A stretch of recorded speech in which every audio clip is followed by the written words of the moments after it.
But we're Okay. live. Welcome, everybody. And we're live. So we're going to talk about our top 10 or so games from 2017. Kade, you go first. All right, so we're doing 6 through 10, correct? Yes. 2, 3, 4, 5. So 10, Okay. 10, 9, 8, 7, 6. If you don't have a worst game, then we'll just include the worst game as part of your 6 through 10 if you want. 10. Okay, All right, that's fair. number 10 is Dragon's Dogma. It's like this Monster Hunter clone that came out on PS3 and was released on PC, I don't know, a couple years ago, and I started playing it. It's pretty good.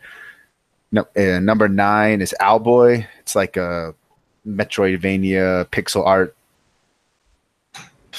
like 16-bit looking game. And then number 8, same style game, is Hollow Knight. It's like all hand. It's kind of like Cuphead. It's all hand-drawn animation. It's a Metroidvania. It's like really cool atmosphere. Cool. And then number 7, so if you were going by hours played, this would be way higher on the list. I think I put like 90-something hours into it, but ultimately I didn't. It just felt hollow. It's Destiny 2. Oh. Played a lot of Destiny. What was it? Destiny 2. You played Destiny? Yeah, and I've done the raids and the whole shebang. Damn, I Are didn't you know done that with it? deep. Are you done with it, or are you still playing it? I haven't played. I when they come out the second DLC, I'll come back to it. But I pretty much farmed all the raids and all the strikes, and just towards the end, the loot system is just not as. It's not as satisfying as I thought it was going to be. Like Borderlands is what people had said. It's like a loot game like Borderlands, first person, but does not even come close to having the depths of Borderlands. You don't have like the classes don't have skill trees. Where in Borderlands, each class has 3 different skill trees. In Destiny, each class has just 3 skills, and that's it. And like the loot system is just, I don't know, you just grind a lot, and it just, I don't know. When it ended, I was like, I put a lot of hours into this, but I don't feel fulfilled. But at the same time, I got plenty of time. But anyway, the next after that, that's number 8. That's number 7. Is number 6 is Hyper Light Drifter, which is the exact opposite. I love that game, but my only complaint is it ended too soon. I just wanted more, and they never came out with any DLC. So, What was that? 6? yeah, that's Hyper Light Drifter. The question: did you complete Owlboy yet, or are you still playing it? I'm like 90. I'm pretty far. I'm probably like, I heard it's pretty short or something like that. Is that yeah, I'm like 12 hours in, and I feel like I'm pretty close.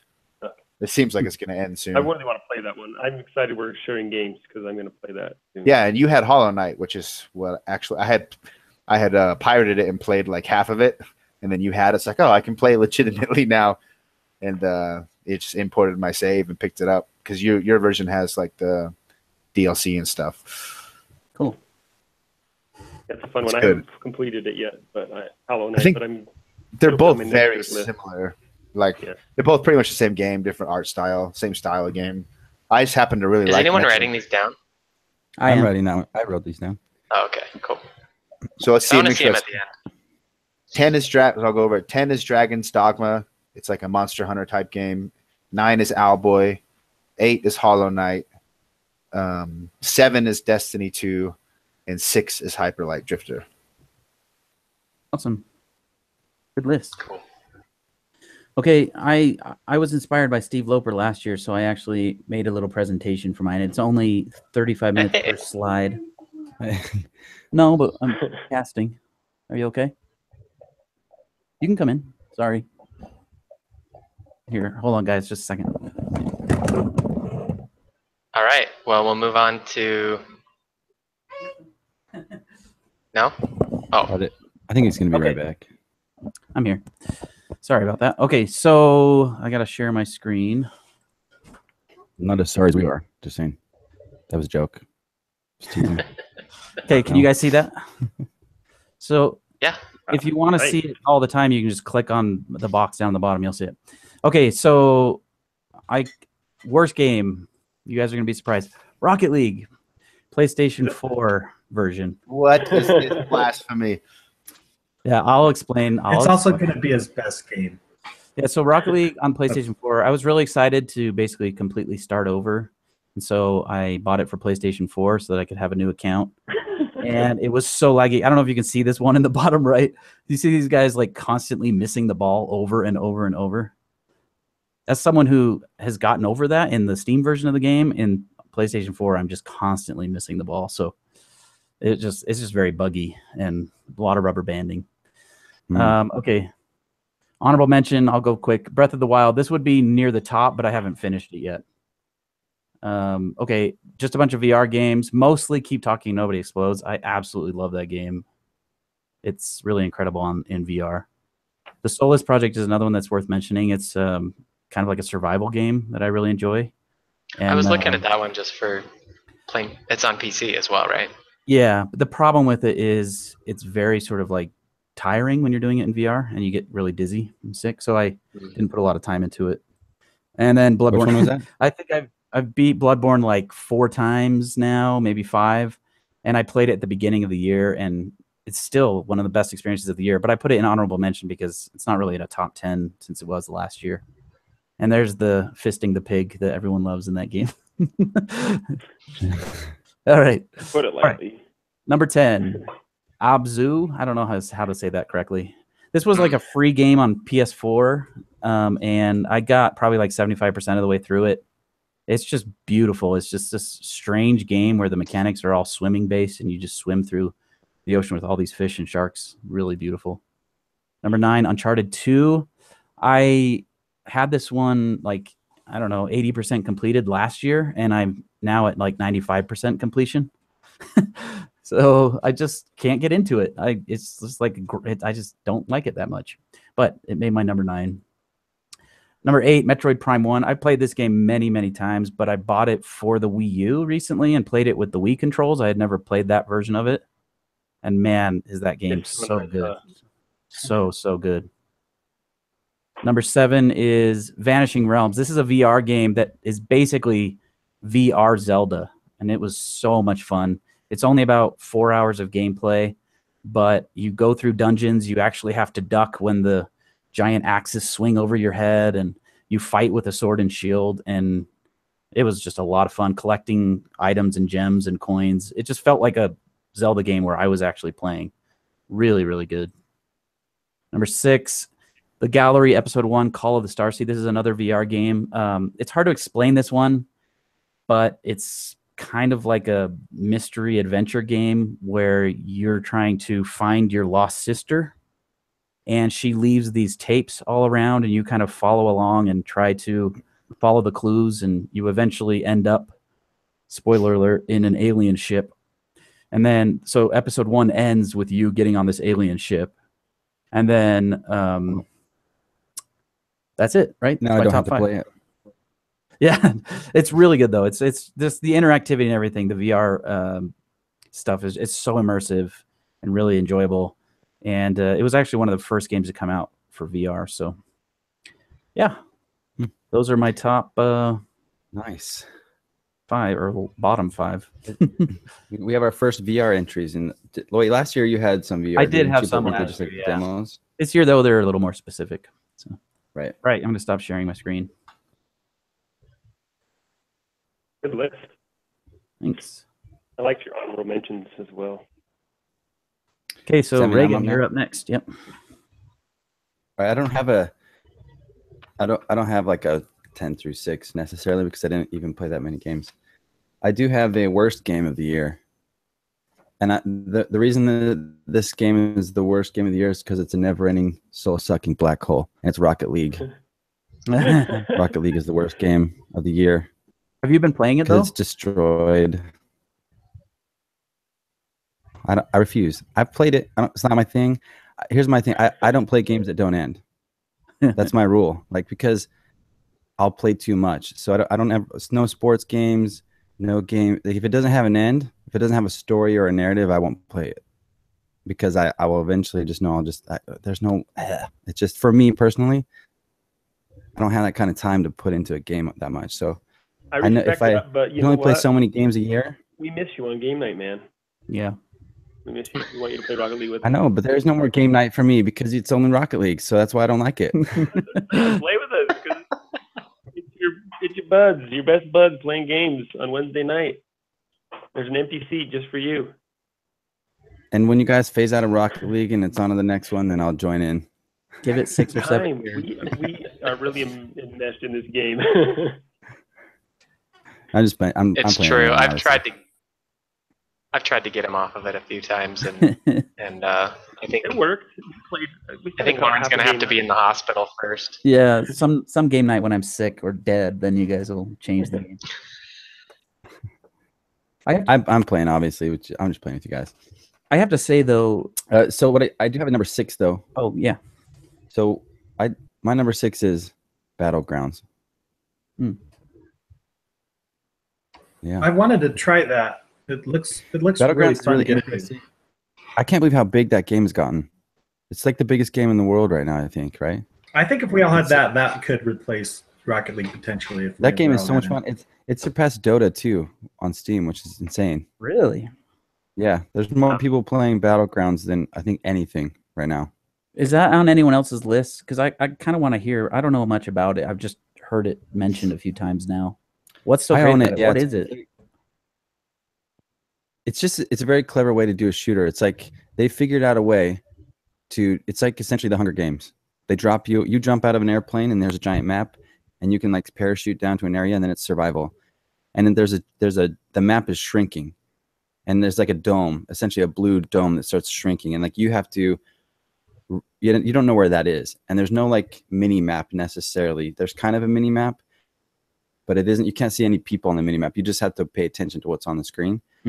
And so it kind of tells you the direction you need to head if you don't want to get trapped outside of the zone. Because once like the force field passes you, you'll slowly start to die. So you have to run towards it. So essentially by the end of the game, like the map just gets smaller and smaller and smaller. Lots of people are dying outside the area. And then it's like the last person to be alive wins. So it's kind of like a first person. It's like Ark. Isn't that kind of what Speedrunners is, but in a 2D fashion? Where Never the screen played gets smaller Speedrunner. and smaller. It's a battle royale. It's first person. It does shrink, and Speedrunners is fun too. Huh. But that sounds cool to me, actually. Maybe we should all invest in that. It sounds cool. It's worth trying anyway. I haven't played a ton of it. I got it because I heard it was really awesome, and then I do think it's pretty fun, but it's tough. You know what I mean? Like, because there are 100 people per game, I think, or like 95 or 98 or something like that. Oh wow, that's cool.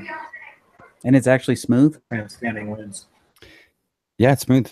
The graphics aren't awesome. I think it's built on the Arma 2 game. So if you've seen Arma 2, Arma 3, that's what it's built off of. But I've heard there's other games now that are copying that strategy, like Battle Royale. That's what I think people are calling it, Yeah, right? a popular one right now is Fortnite. Yeah, that's what I've heard about. Yeah. It's like a little bit more streamlined. Yeah, and it's a little less realistic view. Sounds fun. Toony. I think I'd rather have it less realistic. I might try that one out.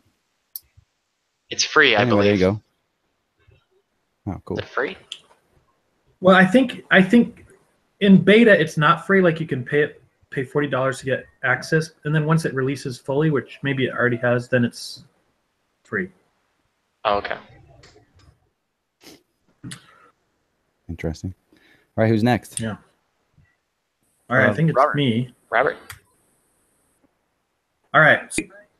Worst game of the year that I found real quick when Lauren called an audible is Siren Blood Curse. That's another PS3 free game. And the concept sounded really cool, like a game with a lot of Japanese influence, but it looks so bad and the controls were so bad. I immediately, and a lot of people online apparently liked it, but it was not a fun game for me. I thought it was pretty lame. And it was, I tried to turn up the brightness, but it was like so dark and on to the good stuff. My number 10 is Picross 3D Round 2 for the 3DS, which I loved. It came out last year, and if any of you have not done Picross, I highly recommend it. You can get free ones on iPhone, but Nintendo did it the best with their Picross series, and the best Picross game I've ever played is Picross 3D Round 2. Number 9 was Little Nightmares for the PS4. And that game is a lot like Inside. I know a bunch of us played Inside last year and loved it. Little Nightmares is a lot like that, except it's a bit more of a 3D space. Like you can go in and out, up and down, not just left and right. And it's really creepy and really cool atmosphere. Loved it. Number 8 is Final Fantasy 15 for the PS4. And that game might have been higher, except that this was such a great year. But the best thing about Final Fantasy 15 was the story. My wife watched the beginning and ending with me, and she cried because she loved it so much. But it opens with some guys walking down a road, pushing a car that's run out of gas. And the song that's playing is, I just forgot the song. Stand By Me. Is the song Had a Bad Day? That song. That song plays at the beginning and later on in the game, and it's just like so perfect how it sets up. It's perfect storytelling in my mind. And it's just like it's Final Fantasy 15. And the whole premise of the game is just like a guy's road trip, but it's so well told. It's hilarious. 4 like best buds on a road trip. Number 7 was the Crash Bandicoot trilogy remastered for the PS4. I'd always been interested in the Crash Bandicoot games, and so when they remastered them for PS4, I bought it for a rare day one purchase and platinumed all 3 games in the fun platformer. And then number 6, this was my number 5 until a few days ago when I beat another game. So I made GIFs for my top 5. So I have a quick GIF for this one. How do I maximize a screen? Is there a F12 or F11 or something? It looks maximized to me. I mean, like, but to get the things at the top, it doesn't matter. Anyway, so here's a GIF for my number 6. This is Dark Souls 3, the Ring City, specifically the Ring City. This DLC was easily my favorite memory of Dark Souls 3 as a whole. Like, I just have such great memories of this, especially this first area, and then going into the swamp. Here's another, it's poor quality, but here's another monster from the Dark Souls 3 Ring City DLC. Yeah, that was good. Here's another monster. Anyway, those were great memories playing the Dark Souls 3 Ring City DLC.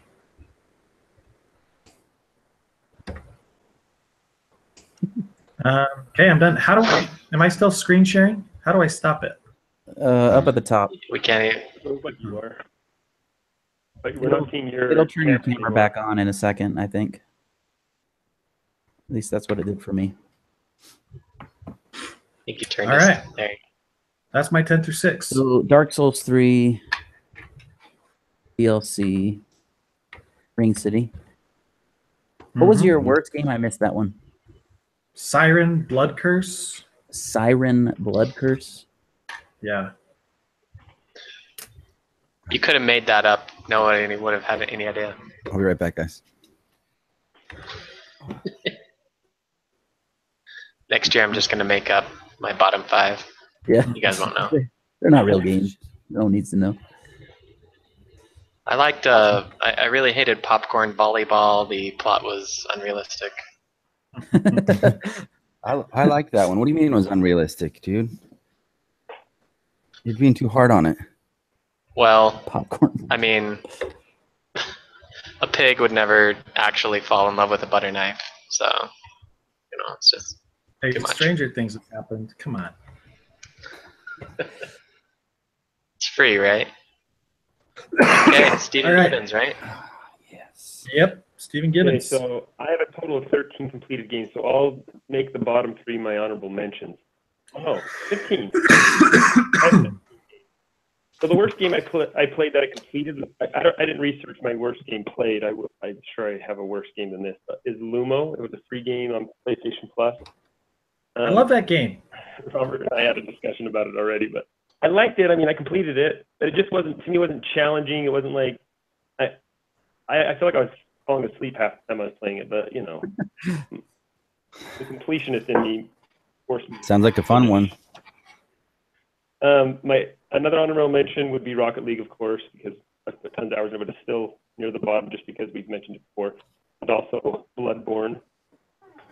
That would probably actually be, because we replayed that this year in like a revamped event or whatever it was called, but that game I would put it at the top again, because it's just, Bloodborne is just... Which one? Bloodborne. Bloodborne? I love that game. Like, I can play that game and never, ever, ever, ever be bored, I think. But so yeah, that easily goes to my honorable mentions. And then the other two games way down would be Mario Run and Quell Zen. So as far as my 10 through 6, 10 would be Assassin's Creed Unity. Reagan, that would be like your worst game ever played ever. But I couldn't even get started really. They've ironed out a lot of the glitches, from what I understand. Me and Robert played it together quite a bit, and it was a lot of fun. I got every chest, every collectible in that game, and it was sunk like 45 hours into it. Number 9 would be Jotun. Spell that. Reagan, you bought for me, Jotun. You bought it for me because it was on my last Christmas. Actually. I remember. And that I don't know what it's about. It's like this, like Norse god kind of. It has elements of it of where you venture around and basically encounter these huge bosses and fight them. So on like kind of a top-down sort of Diablo-esque environment, as far as like, but the artwork is really cool. And each time I don't remember I think you acquire abilities before you encounter each boss in each area, but it's a good story, and it was a really fun game. I liked it a lot. Is it like Shadow of Colossus? It sounds a little bit like that, but yeah, different art. Right, exactly. So isn't that game coming out? Is there a remastered version of that coming out? Jotun? Shadow of the Colossus. Maybe, but Shadow of the Colossus. Yes, there is. Sounds fun. So that was number 9. Number 8 would be Zelda Minish Cap, which Zelda what? That is considered one of the best Zelda games. Zelda Minish Cap. Hey, I've never heard that. What's that second word? Oh, Minish. Minish. I never heard of that one. I looked at a list of. I've been on I guess I set a goal to complete every Zelda game ever released, and that I've been working through them. And that one I beat this year with my son, who's 4 now. But we beat that together, and it's a really good. It's kind of like the handheld style Zelda games, kind of like the Link to the Past style, not the Ocarina of Time style or 3D. But yeah, Zelda Minish Cap is really fun. Then number 7 would be Neo, which is going to make somebody here really angry. That it's not my number 1. I like Neo a lot, and it's a good Dark Souls clone, and it adds its own elements to it. But there's something about that game. Who was saying it mentioned a game that when they finished? Oh, no, that was you, Kade. When you finished your game, you finished Destiny 2. You were just like didn't feel fulfilled. That's how I felt with Neo. It was like I didn't feel accomplished. I don't know what it was, and I think a lot of it might have been the loot system in that game. But anyways, number 6 would be Shovel Knight: Spectre of Torment, and I have loved every iteration of Shovel Knight. And if it had been the first time I'd played, it'd probably be closer to the top. But just because it's been on my list 3 years in a row now, I put it a little further down. But those Shovel Knight games are so good. Is Spectre of Torment the one that just came out this year? Oh, did that? Yeah. So there was. I can remember. No, the one that came out this year. Well, I know they're about to come out with, or just came out with the King one, that comes out next year. Like the treasure trove. That comes out next year. Next year. So yeah, this year was Spectre of Torment, and the previous year was the potion one, like the the green guy. I can't remember what it's called now, but anyways, one of the best platformers ever made, and they just keep Slimer. Slimer is what you're looking for.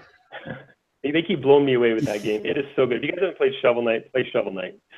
I've started fantastic. Spectre of Torment, but I haven't finished it yet. I'm only like 2 levels in. That's it. That's my honorables and 10 through 6. Awesome. You fast? All right. So I'm up. Oh, yeah. Right. yes. Okay. So my. Sorry, I almost. So skipped you said. You said 6 through 10, and I'm. You were hoping to do 6 through 10 to blow through them. I'm not going to mention much about these, but I just wanted to mostly put this on because this year for me was like, I'm going to get closer to getting caught up to my backlog of games I like and just don't, haven't played and just want to experience and try. So here's my 6 through 33. Like I said, I'm not going to talk about them, but So these are games you've completed, I'll right? just let you guys either completed or played thoroughly. So Nice. Wow, that's awesome. my worst game was Bird Story, which was the worst because it's the sequel to the Moon, which was one of my top games from last year. And I was super excited to play this one, and it was awful. It was no good. But yeah, bunch of games on here. You can There's some good ones on peruse there. through. Bastion, I like. That was one of my top Well, games. I one know, year. and this was one of the crazy things in it, that it was like I just played so many good games that I hated to put Limbo at 17. I had to put it somewhere,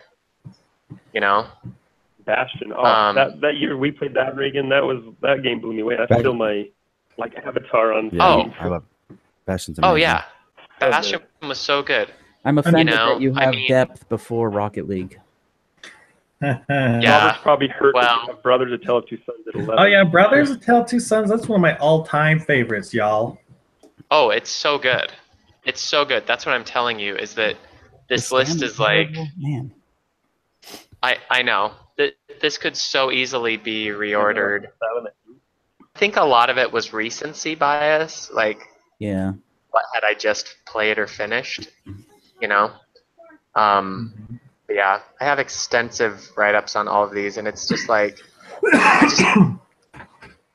You should share if you have all write-ups. of these games. and willing to share. You should. Anyway, You should send an email what's with. that?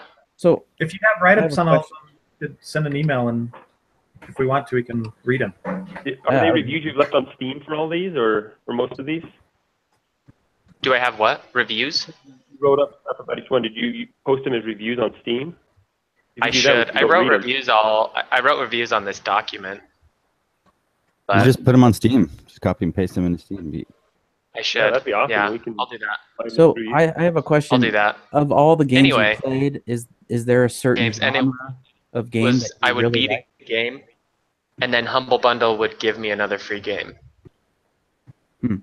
And I'm like, oh, okay. What was I your guess I get question, to Lauren? enjoy Killer is Dead now, and yeah. Anyway, That's an awesome list. So my question is, But- of all these games that you played, Steve, is there like a genre that you have sort of fallen on that you like the best, or is it hard to say? 'Cause I think there's I a lot of different definitely genres, have right? fallen more into like a first-person or third-person action game, and I think I'm lower. I don't know. It's funny because some of these games I thought I would love.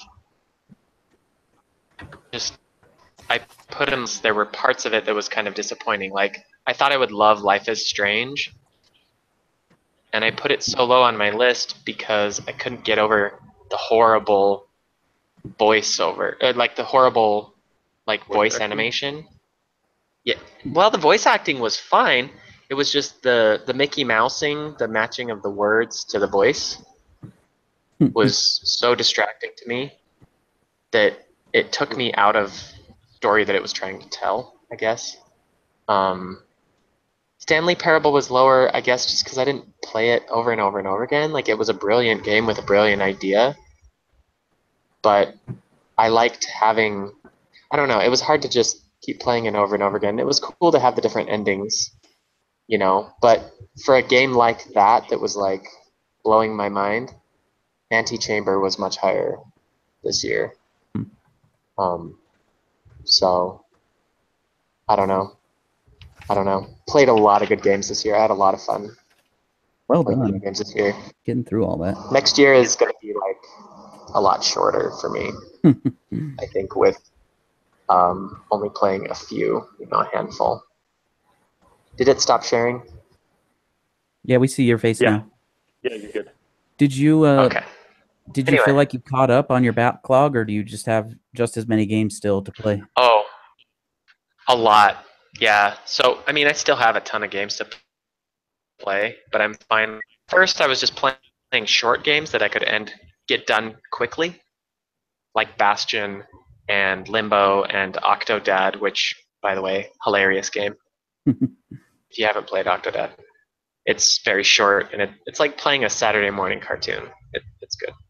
Anyway, yeah, I'm finally up to the year 2011 Nice. backlog, so I get to play Arkham City and LA Noire next. So that's my like on deck games. Nice. I couldn't make it through LA Noire. Anyway, you couldn't. Yeah, I couldn't either. Honestly, it is a great game, but I got about halfway through and gave up. But other people love it, so hopefully you do too. Well, I'll try it. I if it's in the vein of Max Payne, I really liked the first two games. It's not. It's not. Mac Payne was some of my favorite games ever, but LA not. Noire was not. LA Noire is one of the most unique games that you'll play, but it's a very different game. So it just depends on if you like it or not. But definitely try it. I think everyone should try it. Well, it's it's like I was really low on Life is Strange, and I was reading reviews of it, and people were like, "This is the game of the year." Yeah. So, but yeah, I'm excited to try it. Nice. Get it off my log anyway. We'll see how it goes. Are we going? So now are we doing number? Everyone's doing number fives. Yep. So go to Kade for number 5. All righty. Let me I have videos pulled up since you inspired me. How do you even do that? I just pulled up some YouTube tabs. I'm going to share my screen and then go to the tabs. Cool. How do you share? Okay, everyone, hurry up and do your videos. Sharing my entire screen. All righty. You guys can see it? Yeah, maybe. Yeah, we can see it. Yeah, there we go. But every time people talk, it switches to them. How do I? You have to click on my screen at the bottom to permanently sit on I my. gotcha. Yeah. Okay, go for it. All right, so I've heard about this game, Mafia 2, a lot, and I conflated it in my mind with another old open world game called The Getaway, which I played. Excuse me.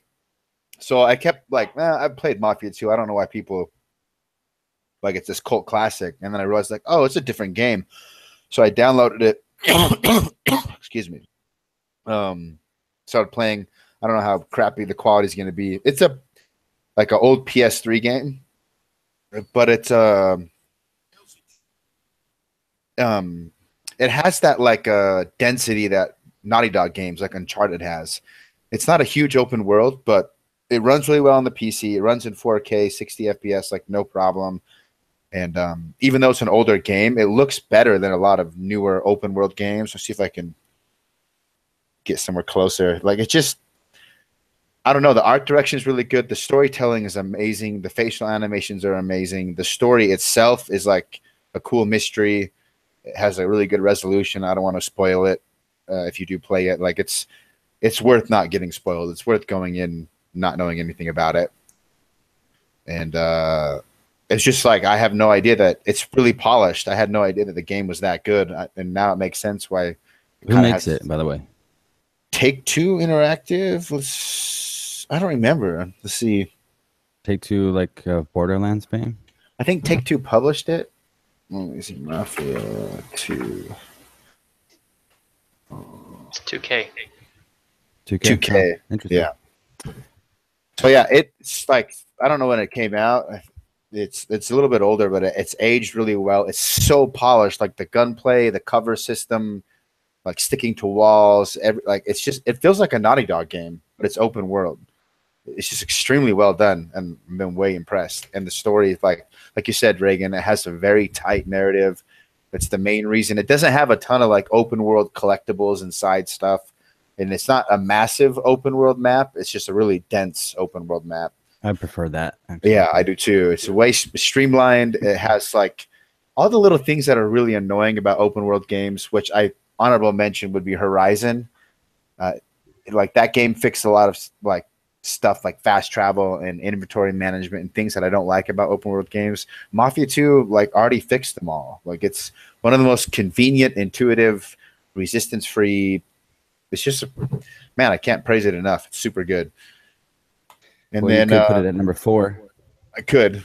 And then the next one, this is called Shadow Warrior 2. And it's like Dark Souls, but way faster. Wait, is this number? Are we still on 5? Or are we going to 4? It's number 4. Oh wait, are we doing that? pause. Oh, we're 5-5. switching? Okay, I yeah. think yeah. we're all Take a gonna turn on be each one now, so hold off on Shadow Warrior. Spoiler alert! I know what Cade's number 4 is. How do I get back to... So wait, is that me? Does that mean it's me? That's you. Yeah, Lauren, you're up. Shadow All right. Warrior 2. So my number 5 is, what is it? Space Pirate Trainer. Have you guys heard of this one? Why have I? Is this a VR game? Yeah, that's Yeah. actually Conan O'Brien playing it right there. That's where I found that. But so I had heard a lot about this game. This one came out Yeah, this game's awesome. right when the Vive came out, and it just came out of its like Steam. What do they call that when it's not fully released Beta, on Steam? sort of. Yeah, like Green sort of light. green light or something. Yeah, it basically came out of that alpha phase and is officially a full-fledged game now. And that just happened like a couple months ago, and it is so fun. It's like arcade style VR game. It's very basic. You've got a shield that you can have in both hands or one hand. You have a gun with different weapon types in the other hand. You can dodge bullets and move around, and it's just very immersive.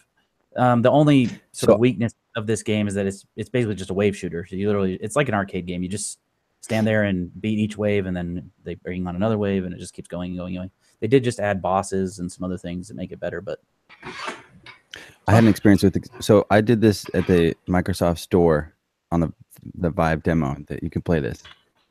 And this is my first experience in VR where it blew my mind that you could hold your shield this in front of you and block a bullet coming from the right, but you could point your gun and look left and shoot that way. Right? yeah, That is such a cool experience. super cool. Well, and you can like kind of hold the shield in a way that it's angled so you can put your gun over the top of it. And you can even ricochet your bullets off of the shield. There's another thing that's really cool where if you reach behind your back, you change the shield into a like lightsaber sword thing, and you can point it at the robots and pull the trigger, and it magnetizes them and pulls them towards you, and then you can slam them into the ground and like make them explode. It's really fun. So you can literally like grab the robots and smash them with your other lightsaber and stuff. It's just very fun. Cool. We had a church activity where I brought 2 Vives to the church, and I showed it to a bunch of people, and I had elders that don't play video games at all from the ward just playing like nonstop Space Pirate Trainer. They loved it so much they just couldn't stop. So really fun. If you ever come over, you should try it out. You are a VR evangelist. Yeah, Way to go. literally. I'm sharing that with people more than my religion. It's great. All right. Cool. Yeah, LDS and HTC. Yeah, LDS and HTC. All right. I think I'm up next. All right. Yep. My number 5 game is Dishonored 2. Ooh. which I didn't finish yet. But I bought it, or sorry, no, I started playing Kade. Kade has it, and I started playing it from his account. And like I loved the Dishonored. Dishonored 1 was such a great game. Dishonored 2, I actually think that Dishonored 1 is maybe better. Dishonored 2 feels very similar. Like I don't think they added a ton to it. But I just liked that world anyways, and I think that the world building of Dishonored is really awesome. I do think that I don't know if I've matured to a different place now, but some of the gameplay or the storyline it feels a little immature. It doesn't go really deep, and sometimes like I realize like things get very convenient a little bit in the storyline just to make it like keep going, and I wish it was a little more subtle. But at the end of the day, it's like it's just honestly that's why I like that game. Like the blink mechanic itself is the thing I love. I love sneaking up on people and just stabbing in the back. That's why I love the game. Yeah, that's all I have to say. fun. You high chaos people are awful. High chaos, high aggressiveness. I try to sneak around a little bit, and then I'm like, Yeah, I'll try it. But it takes Every me 10 times longer. And you don't like Assassin's Creed. No, he That's like he doesn't all high like chaos. Unity for a different reason.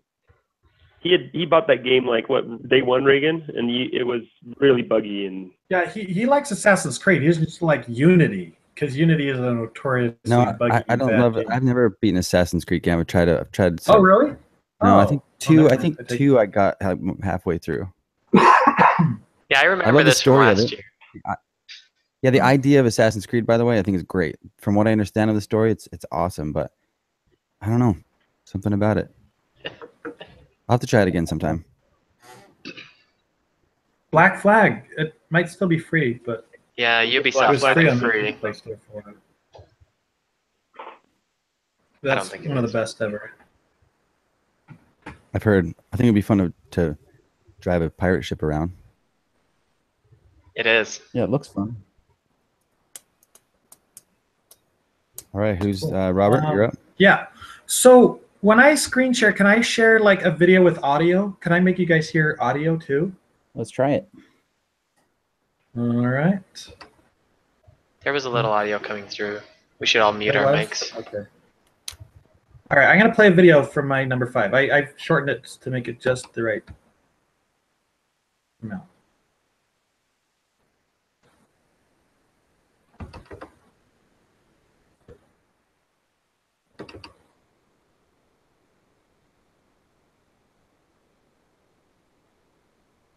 I don't hear Did anything. you share the screen? I don't think you shared the screen. No, you're not sharing. Oh, You're still- I have to you're not do it. sharing. Sorry. Okay. There it Sorry, is. now is it sharing? I think Yeah. so. Okay, let me try this again. Tell me if you hear the audio too.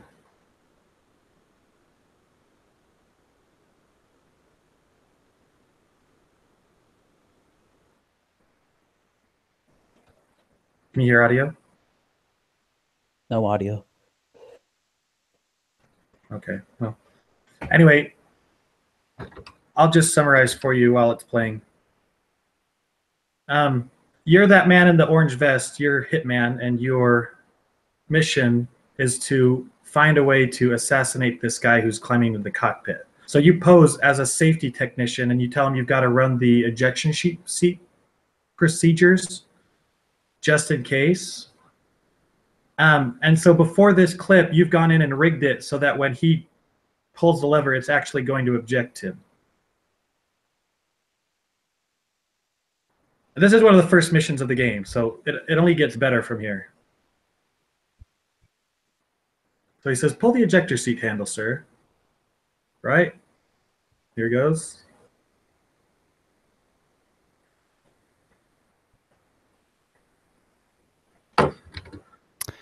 That wouldn't kill him.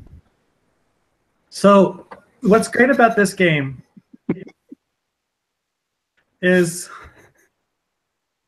I like how you have me as Stop, the only stop. guy on the screen. Okay. So what's great about this game is if you've ever played like the 007 missions from the old 64 days, or Mission Impossible. This is like a Mission Impossible game. And first of all, if you've ever played any other Hitman games, this one is not really like those. It's an agent. So you play basically a good guy in Hitman 2016. Your mission is to assassinate certain targets who pose a threat to the government or other organizations. But it's also got a cool backstory about who you are from the past. But the game was so surprising to me because everything you do in it is full of choices. Like the way I took that guy down with that cockpit thing, there are about 10 different ways that you can, and they're all like story heavy. So you can do so many things within a level to assassinate your target or to accomplish your objective. And the game has adapted the story around each one of those ideas. You can just go in and like shoot someone too, but the best way to play the game is they've got creative environments so that there's a variety of ways you can kill your target. So you could play the game 10 times and never do that cockpit mission because you found other unique ways to get your target. And the other thing that was surprising about the game is it's so funny. Like you go and overhear conversations of just random guards or other people sitting around, and they have the funniest conversations. I laughed out loud so many times playing through that game. So Hitman 2016, it's a great game. The last thing I'll mention about it is they have these elusive targets that they do about once every 2 weeks, and they went through about 25 of them. And the premise was you had one shot to kill this guy, period, and you couldn't save during the mission. And if you started to complete any of the objectives, you could not restart or go back. And so if you got the guy within that time period, you got the objective completed. If not, then it was gone forever. They just started to re-release them one more time, and they're like on target number 4.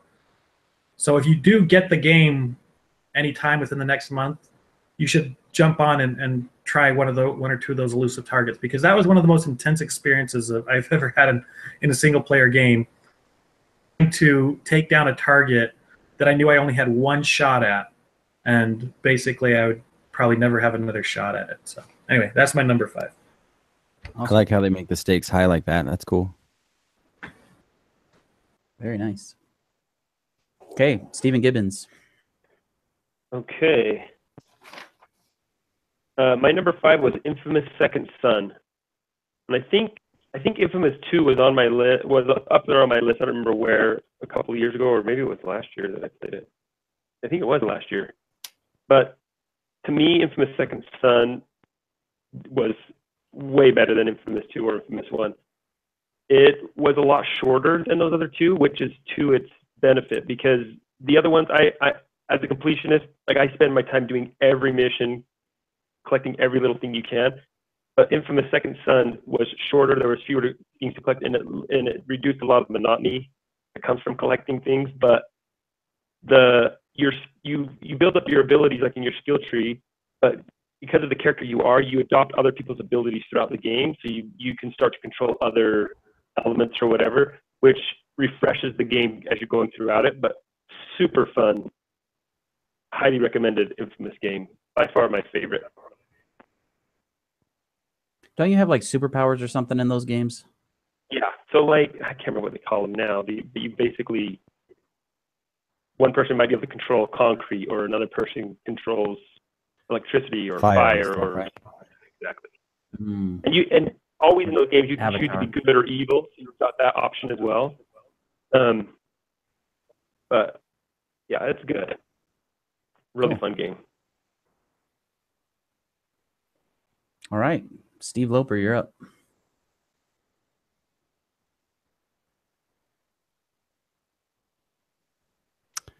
You're muted. You're muted, Steve. Stephen Loper, we can't hear you.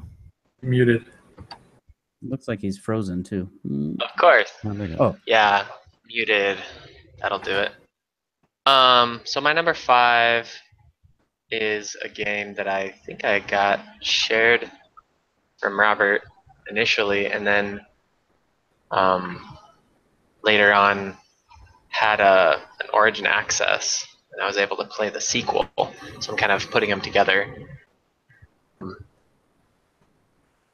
my number 5 this year was the Mirror's Edge experience. Ooh. Amazing, just absolutely gorgeous games that that are just so lifelike and a fun mechanic that for me just never really got old. And have you guys played these games at all? Yeah, I've played the are you first saying one Mirror's and Edge part of and the Mirror's Edge Catalyst? Are they both on your list? Both Mirror's Edge games? Yeah. Yeah. I played the first one and loved it. Yeah, so the second one is everything that was good about the first one more. Oh, really? So much more. It had, yeah, so the first one had, the one benefit the first one had over the second one was the story. The story was a little better in the first one. But like, they did the comic book animation in the first game, and they got rid of that in the second game, and they just did fully acted animation in the second one. And there's a lot more openness and options. You feel more like a runner, because in the first story it gives you the idea that, oh, you're this runner and you go do all these missions and all these people in the city, but you never actually get to do them or explore that. And the second one actually lets you do that. In between the main missions, there's all these side missions that you can do, and there's global leaderboards, and so you can race against your friends and see who did it fastest. And the graphics are drastically improved, because I think they were a top end rig with a really nice graphics card. It's a really fun way to show it off. It's a head turner. And the thing that I wrote in my review was, I never thought I'd be impressed by the textures of a metal wall, but that's how awesome the graphics were. I just stopped at one moment and I was just staring at this wall, going, "Oh wow, that looks really real." It was graphically just made me stop. It was great. I It agree. does look like a very pretty game. Just so clean too. That's what I love about it. Just like a clean, nice style. Yeah. So I've never really heard. And it gets a little. Oh, go ahead. Oh, I was gonna say it gets a little Portal-esque at a certain point too in the second one, where everything's a clean, sterile environment, and then you get down deeper into the bowels of the city and it gets a little grittier. So they explored that aspect. So I've never really heard anyone say much about the second one. I just assumed it was kind of a flop, but it sounds like it's great. I liked it a lot. I liked it a lot, and I think part of they're short enough experiences that people don't want to pay $60 for them. And I don't know what it costs now. Also, I think it's an Origin exclusive. You can play it on PC. PS4. Oh, on PC. Yeah. Yeah. So for PC, you can't. I don't think you can get it on Steam. And so that's one of the things with PC gaming that's fracturing things, is like you've got Ubisoft doing their proprietary thing, and you've got Origin doing their proprietary thing, and I think that's probably killing a lot of games on PC gaming anyway.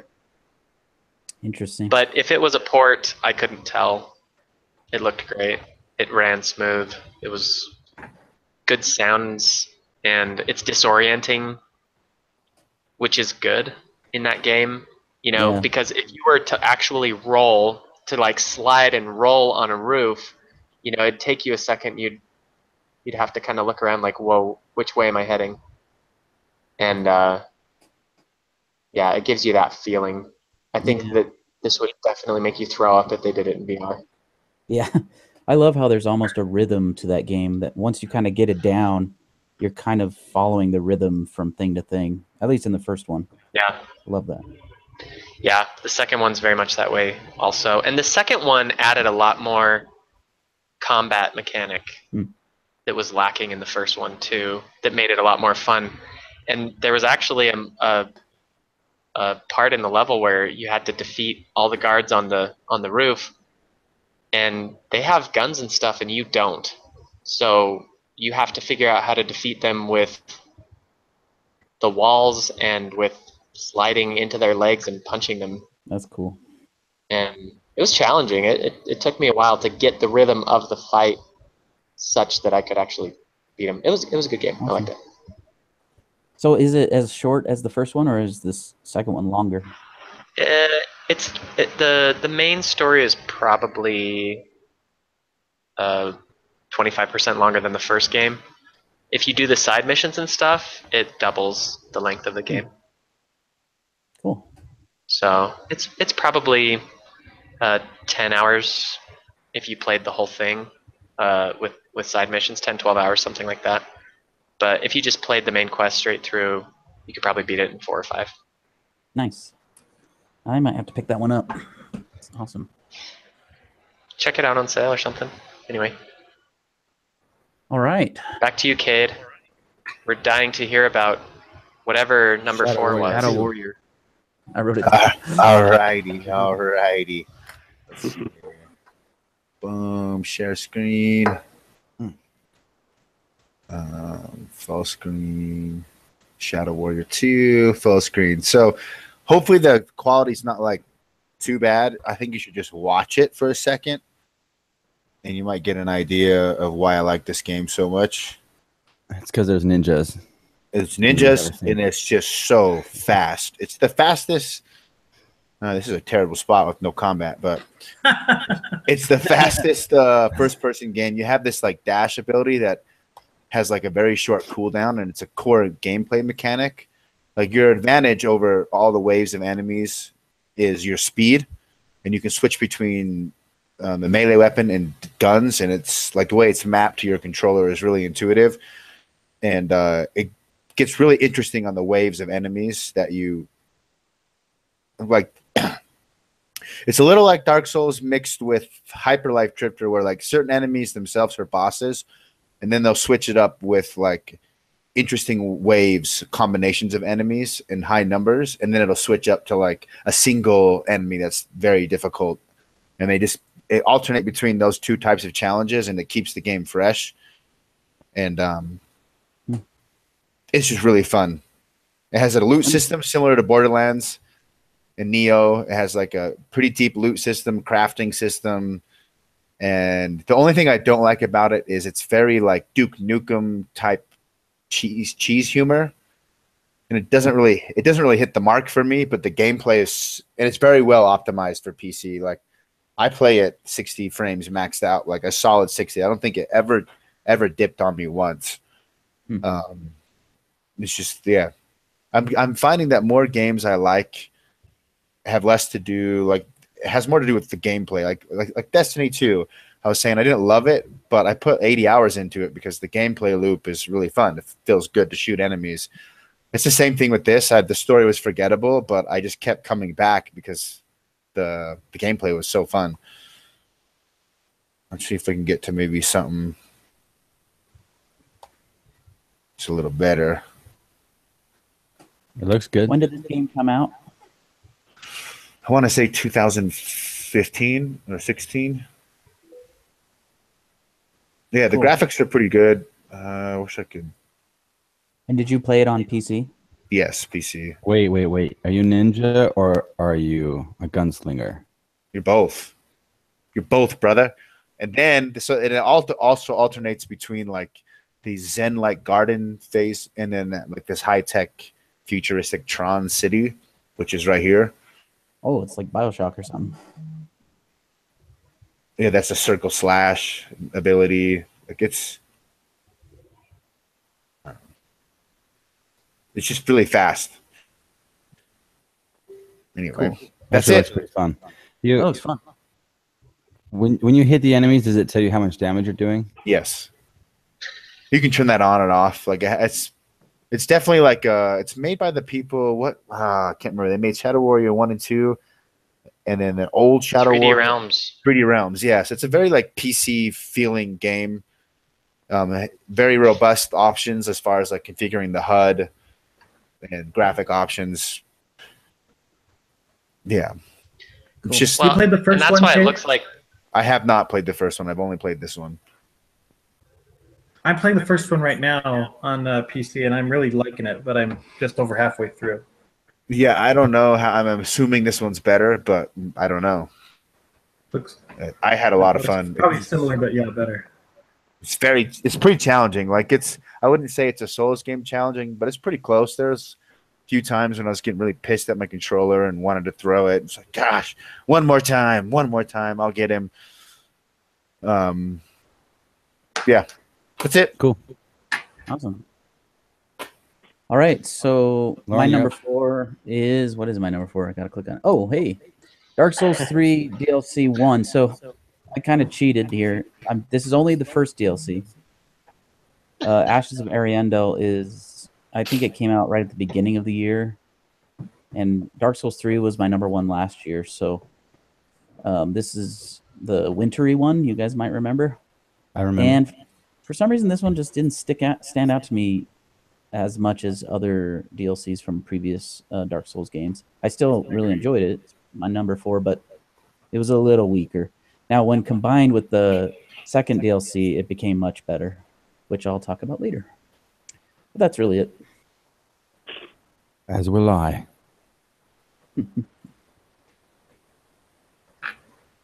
Yeah, I think we could probably wait. I'm sure that, I don't know, a lot of us like Dark Souls. It's probably going to be on Yeah. our list. I thought that DLC was hard to me for some reason. I thought Snowy World.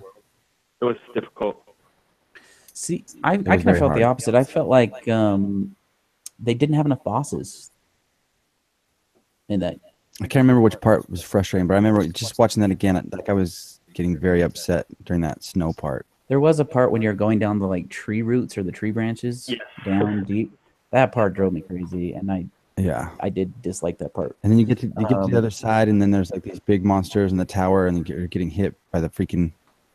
Guys hucking spears. Javelin and throwers or something? they're shooting arrows at you. Yeah, those like. Oh, that. I know exactly what you're talking There's about. like hundreds of wolves that come after you.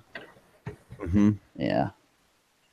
Anyway, it was fun, but it wasn't quite up to par for me compared to other DLCs from Dark Souls games. So Dark Souls DLC. Okay. I'm up? yes. Okay. My number 4. I'm gonna try to do this. What you guys are doing. So if I hit share screen, I'm just gonna try it because I want to know how it works. Okay.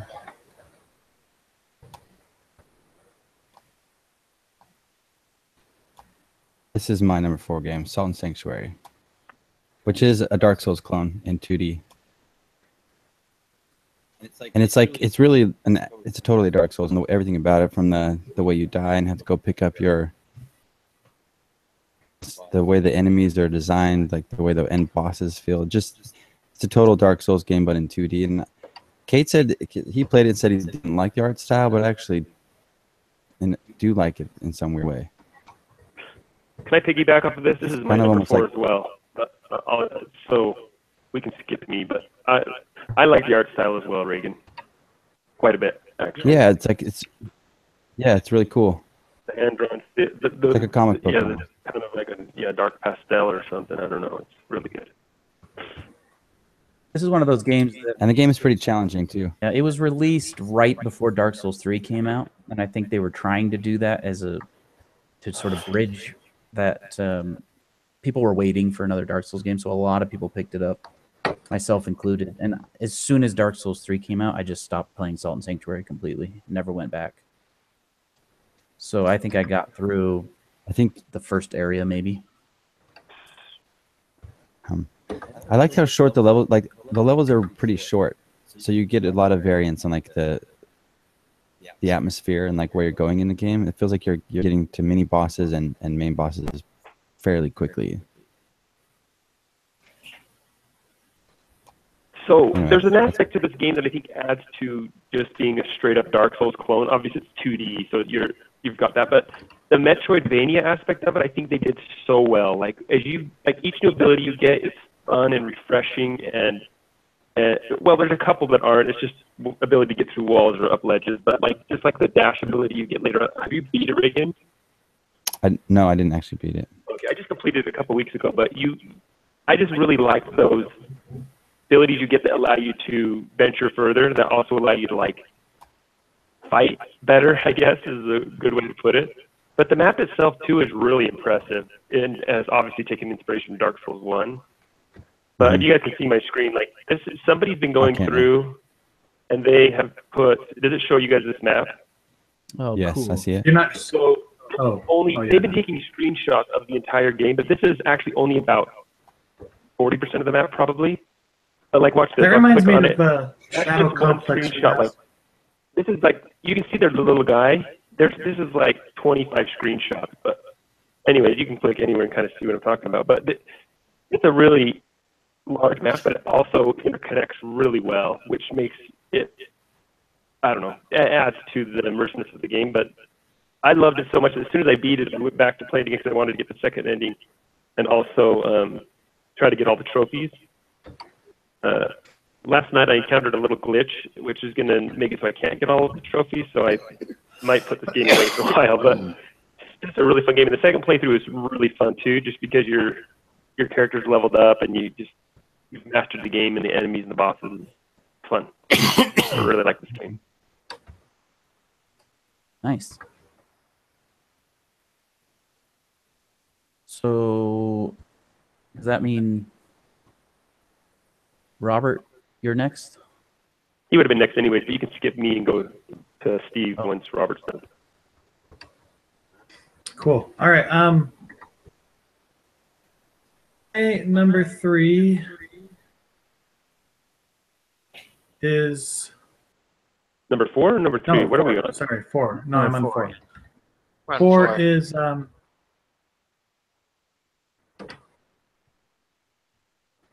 Metroid Prime 3 Corruption.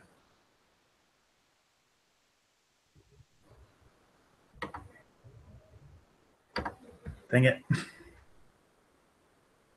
So, this is an old game, but I had never played it until this year. I borrowed it from Lauren. Can everyone see my screen right now? Yeah. Do you still have it, by the way? And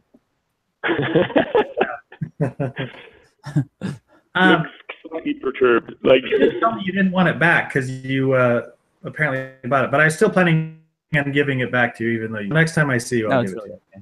Okay. But I'm showing you just one of the best parts of this game, in my opinion. I thought the ball mechanics in this game were super fun. Even though it's a first-person shooter and it is really fun to shoot with or without motion controls, although I think you can only do it with motion controls. It's super fun in that game, and all of the puzzle mechanics that they have is really cool. That was Metroid Prime 3? Is that what it? That was Yeah. Metroid Prime 3 Corruption. Corruption. Yeah. Wait, was that was number 3 was Corruption? Oh, yeah. Have you ever played that, Steven? I beat 1 and I played half of 2, and I haven't played. I own all 3. I haven't played them yet, though. I wanted to start over. Something frustrating happened to me in 3 number is the 1. best. Because you know how you can like scan each boss and learn something about them as part of like getting 100% on the game? Yeah. Well, I did that the entire game, and I got to the very last boss and forgot to scan them. I hate that. And so my game sits at 99.9%, and the only way to get 100 would be to go through the entire game again. Drives me crazy. Oh, that's lame. That's crazy. I feel like they need to change that so that the scanning is a separate percentage than the completion of the game. Yeah, maybe. It's just a number, but for some reason I want that number to be 100%. It's like, it's totally psychological. Like, who cares that I beat the boss and the scanning is going to make any difference? This is stupid. But I like I do think I had the most fun with 3 of the whole series, and I was so excited when they announced Metroid Prime 4. Can't wait for that whenever it comes out. I agree. I played 1 and 2 with the GameCube controller, and then when 3 came out, that was when the Wii was really popular with the Wii motion controller, and I loved how immersive that felt. But now that I've gone back and played 1 with the Wii controller, because they came out with like updated versions, I've realized that Metroid Prime 1 is just a better, more well-designed game. But it was that immersion of having the motion controller and feeling like I was actually shooting at what I was aiming at that made 3 feel so cool. I agree. I think that feels so good. That's how I played it for the very first time, was on the Wii. But yeah. Those are great games. Well, that's it for me for number 4. Cool. And we're skipping Steven Gibbons, I guess? Yeah. Okay. All right. So my number 4 was also reaching back a little bit, and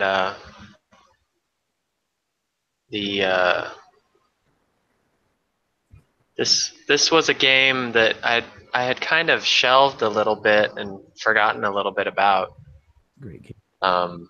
But as I was reading through my reviews, I just reminded myself how amazing this game was. So this is Braid. So good. I'm assuming you all have played it.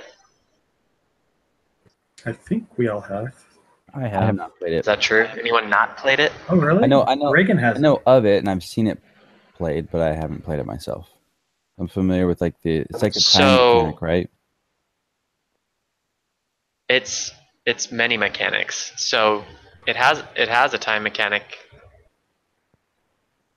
and it has another mechanic where it changes the way the guys move depending on the way you're walking as well, and whether you're jumping or not. So you And can't really ever die what's- on it, right? You just rewind time. If you Right? die. Yeah. Yeah. As I was playing this, I had just been playing Dark Souls, and I was like, man, I'd totally play Dark Souls if every time I died it went boing and stopped, and then I could just hit a button and back up a little bit and learn that way. Because you have to learn how to beat these levels too, but it doesn't punish you for being wrong Right. and asks you to go back, and it lets you say how far back do you want to go. Do you want to go back 2 seconds or 4 seconds, or do you want platforms again, or just that last platform? And the thing that was amazing to me about this game was not as much the mechanic as it was the overall philosophy, I guess, of it, which is that life doesn't have do-overs, and that you have to choose in your life carefully what you do the first time around, because you can't just go backwards. I mean, without giving too much away, this is a game that's kind of pensively looking at what happens if you do something wrong, and you'll spend a lot of time wishing that you could do that over again, do that differently. Yeah. And that even looking at certain perceptions of life and the way things are, if you're looking at them from a different lens, totally changes your perspective on it. And there's a huge twist at the end that I just wasn't expecting. And you learn the identity of like your own character. That's all the deep stuff. And on the surface alone, it's just a fun game. Like, it's beautiful. It's all hand drawn, as you can see from the thing. And it's Tim Schafer, who is one of the old video games. And you can definitely tell that he planned every part of this game from top to bottom. And it was just art. Did you say Tim Schafer for Braid? Sorry, it wasn't by Tim Schafer. It was. Oh. Sorry, it felt like the way Tim Schafer plans every little thing. Yeah. No, the creator's name is Todd. Jonathan Blow. Jonathan Blow. Yeah. That's right. Have you guys watched Indie Game the movie? It's a little documentary about, they follow 4 indie game developers. One of them is the Braid developer. Another is the guy who developed Fez, which And Super Meat Boy, right? I watched that. Meat Boy. It's a really great film, worth watching. I did like that. And the guy who did Braid is a little strange almost. Like, But you can tell he sort of hit the jackpot with Braid, because I think he's one of the first indie developers to really hit it big, and Braid is one of the games that started the popularity of indie games today. You know, like the Humble Bundle and all that. Really has. That's where I Braid got it first. Humble Bundle I ever bought. Braid was in it and played and beat it. And fantastic game, I agree. But I learned, Robert, you were telling me there's a whole like bunch of stuff I didn't even know about that game that you can unlock. Because when you reverse time in that game, it doesn't reverse automatically. It's like 100% of the game reverses. Only certain aspects of the screen you're on reverse. I can't remember exactly, but like that's how you solve the puzzles. There's 7 hidden stars in that game. I've never bothered to find them all, but apparently they're really interesting. Yeah, changes the ending or something. Have you looked for those, Stephen Loper? I didn't get them all. No. Stars? I don't think I got any of them. Like I said, this last year I didn't have time to do completionist anything. I had 33 games to play. Okay, Kade. Good game. Alrighty. Let's see. Next, I did Shadow Retreat. Okay. Let's go back to screen share. Share. This one was a surprise hit for me.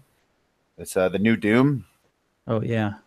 I just bought it because it's like, it's Doom. I've played all the Dooms. I didn't expect to I actually bought it thinking I probably wouldn't finish it. A lot of first-person games I kind of buy just to play. It took me maybe like 4 hours to really get the vibe. One is optimized extremely well. In fact, I think it's the most optimized PC game I've ever played. Yeah. It's just so fast. The graphics are amazing. And it has a mechanic where, I don't know if you've played it or not, the way that you, I'll probably show this in here, the way that you get health, or when you're about to die, instead of running or hiding, you actually want to weaken enemies to a certain point. So if an enemy takes enough damage, and each enemy, the threshold is different, they'll glow like blue and red, which means they're open for a melee kill. And the melee kills give you health and ammo. So when you're like about to die, you actually need to get more aggressive in order to survive and charge and try to melee kill somebody. So it creates this interesting gameplay loop where it's just the pressure and the speed is constantly on.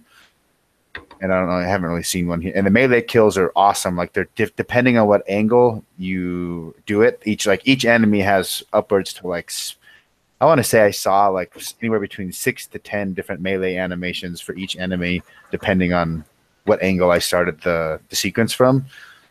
So it doesn't get boring, and it's really that same gameplay loop. It has what they call kill rooms. So there's light platforming, light puzzle, and then you get to these big rooms like what you're seeing here, and each room will have waves of enemies, and they just funnel you from one kill room to the next. And it doesn't get old. And it's short enough. It's probably 10 hours to beat. And that's I love the Terminator 2. Yeah. So cool. There's cool Easter eggs. And another cool thing they do is each level they have a secret lever that if you pull, you'll play an original Doom 1 level, with the updated graphics for your character and the enemies, but the actual level and the walls are the old school graphics. And you can go and it's just a cool throwback. There's a hidden old school level in each level. That's awesome. And you get different perks. It has a light skill perk system where you get these suit upgrade points, and you can. It's pretty light. I would say the depth of maybe something like Dishonored. It's a handful of skills that you can upgrade, and it's pretty fun. They actually have this game on PlayStation VR. Yeah, I don't know how that would work because you have to move so much, but I don't know. Well, it's got a teleportation mechanic where it looks pretty interesting. It looks fun. That's it. They actually had that game for free. You know how they're doing free game weekends now? Yeah. They're trying to get you to buy it. So it was free on Steam 2 months ago, and I just downloaded it and played. I downloaded a 50 gigabyte game so that I could play for 1 hour. But that game, it's just so smooth, and the pacing is really fast and fun.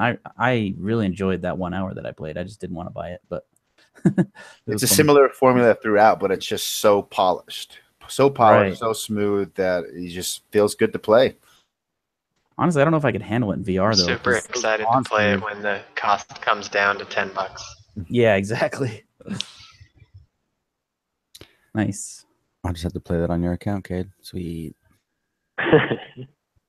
Yes, you do. Yeah, or we can just all share all our Steam accounts and pool all of our Steam games. Share up to like 10, I think. It's pretty. You can share a ton. Yeah. Is it 10? I thought it was 5. I think it used to be 10. It's 5 now. Oh. When they first started, it was 10. Nice. All right, Lauren. Okay, my number 3 is. So I talked very briefly about the episode 1 of this. I think that was my number 6. I can't remember now. But this is one of those things where the first episode came out right when VR came out. Then it took almost 2 years for this episode 2 to come out. And you can tell that the developers learned a ton from the first one. The first one was very fun and interactive, but also very short and sort of just left you wanting more. But the graphics were just kind of so-so. But this one, I don't know if you can see that image on the right very well, but this is like this giant temple that you go inside of.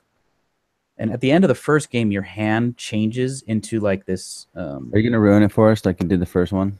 Yeah, it's fine. Don't worry about it. Don't worry about it. It's only like a 1 hour experience. But your hand changes into this like robot alien hand thing at the end of the first one. And you get to use these really cool superpowers like levitating rocks and stuff with your hands. In the second one, and unlocking doors. And they have, if you remember, like in the BioShock games, they had all those dumb, stupid little mini games to unlock or hack devices or whatever. Though there's a lot of that in this game, except the little mini games are super fun because it's so interactive. You're using your hands, and your hand comes apart, and pieces of it are used as puzzle pieces to unlock things. It's just really cool. And then You mean you have to use hands? It's like a child's toy. Yeah, I know, it's ridiculous. No, it's so interactive or intuitive. I love it.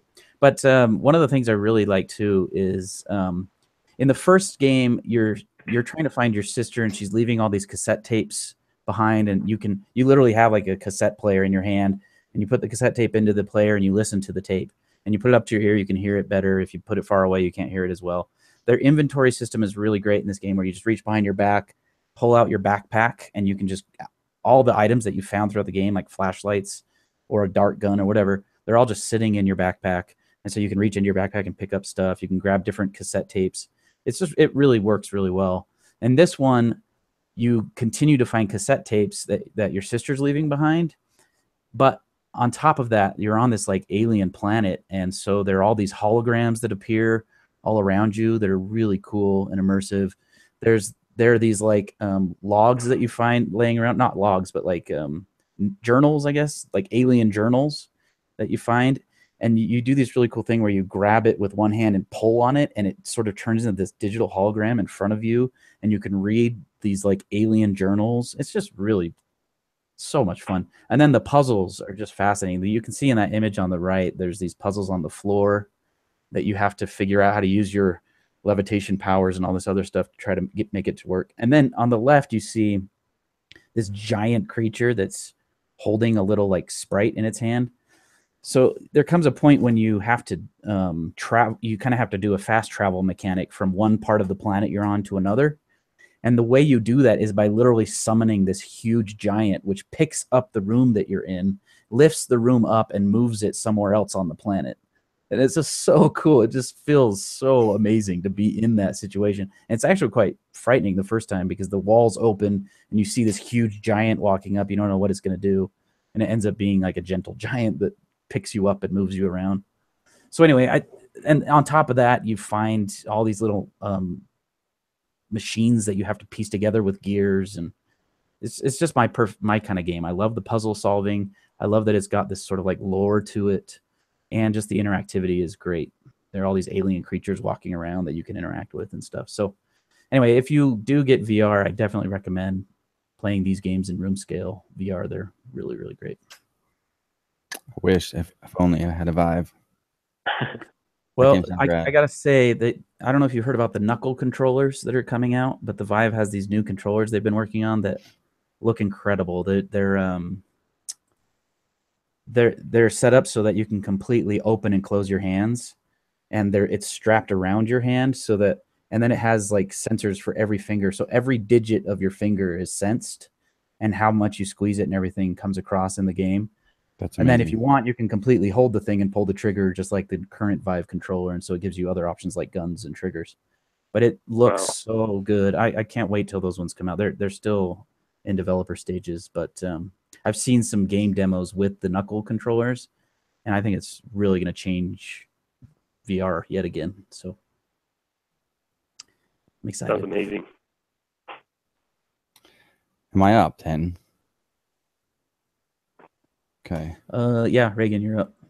We're Number on 3. game 3. Okay. Just gonna put this up. Yeah. Are you the one who texted that? Oh, Yeah. that's so funny. That has nothing to do with what I'm talking about, but just remember, Steven, if you don't always have to 100% everything. You might end up like this guy. I think I kind of already do look like that guy. No, there's certain games I will 100%. There's certain ones that I won't. Like, we'll mention one very next, actually. All right. That was just a smear campaign from his girlfriend, his ex-girlfriend. Yeah. He doesn't look happy about it. That's for sure. He doesn't. No. He looks tired mostly. For sure. I think that's the point. Like his raccoon eyes. It's like, kill me. How do I stop screen sharing here? Are there actually 1,200 games for PS4? I don't know. That's crazy, right? It seems like That's a lot. the only problem I have with that graphic. Maybe it's like PS3 and Seems PS4. like a lot. I switched my number 2 and number 3 here at the end. I think I'll explain that when I do number 2. My number 3 game is The Witcher 3, which I'm not even close to finishing, but I am pulled into it. I tried The Witcher 2, maybe The Witcher 1. I feel like I tried it on Xbox and it was really bad. And then I tried it again on computer and I just hated the mechanic. I didn't like the fighting and it was way too deep. It was too complicated and like I didn't want to be crafting. I didn't want to get that deep into anything. But Kade convinced me to try The Witcher 3, and they just it's much more polished than the last one I tried, and the lore is really cool. And so yeah, I got pulled into it. I think the writing is very adult. It was a breath of fresh air after playing Dishonored 2, which felt very teenagey, like the way that the writing. It's not very mature or complicated, overly simplified. And so The Witcher feels like a really fleshed out world, and the writing in it is just on another level for an open world game, you know? Cool. All hail The Witcher. That's the most recent Witcher game, right? Yeah. Yeah. It is my top game for hours on Steam. Yeah, that's another game that I'm super looking forward to playing once I get through more of my backlog. So when Is you're that the one? The first one as well, and it's. I played like the first 2 chapters, and I was like, I can't keep slogging through this. It's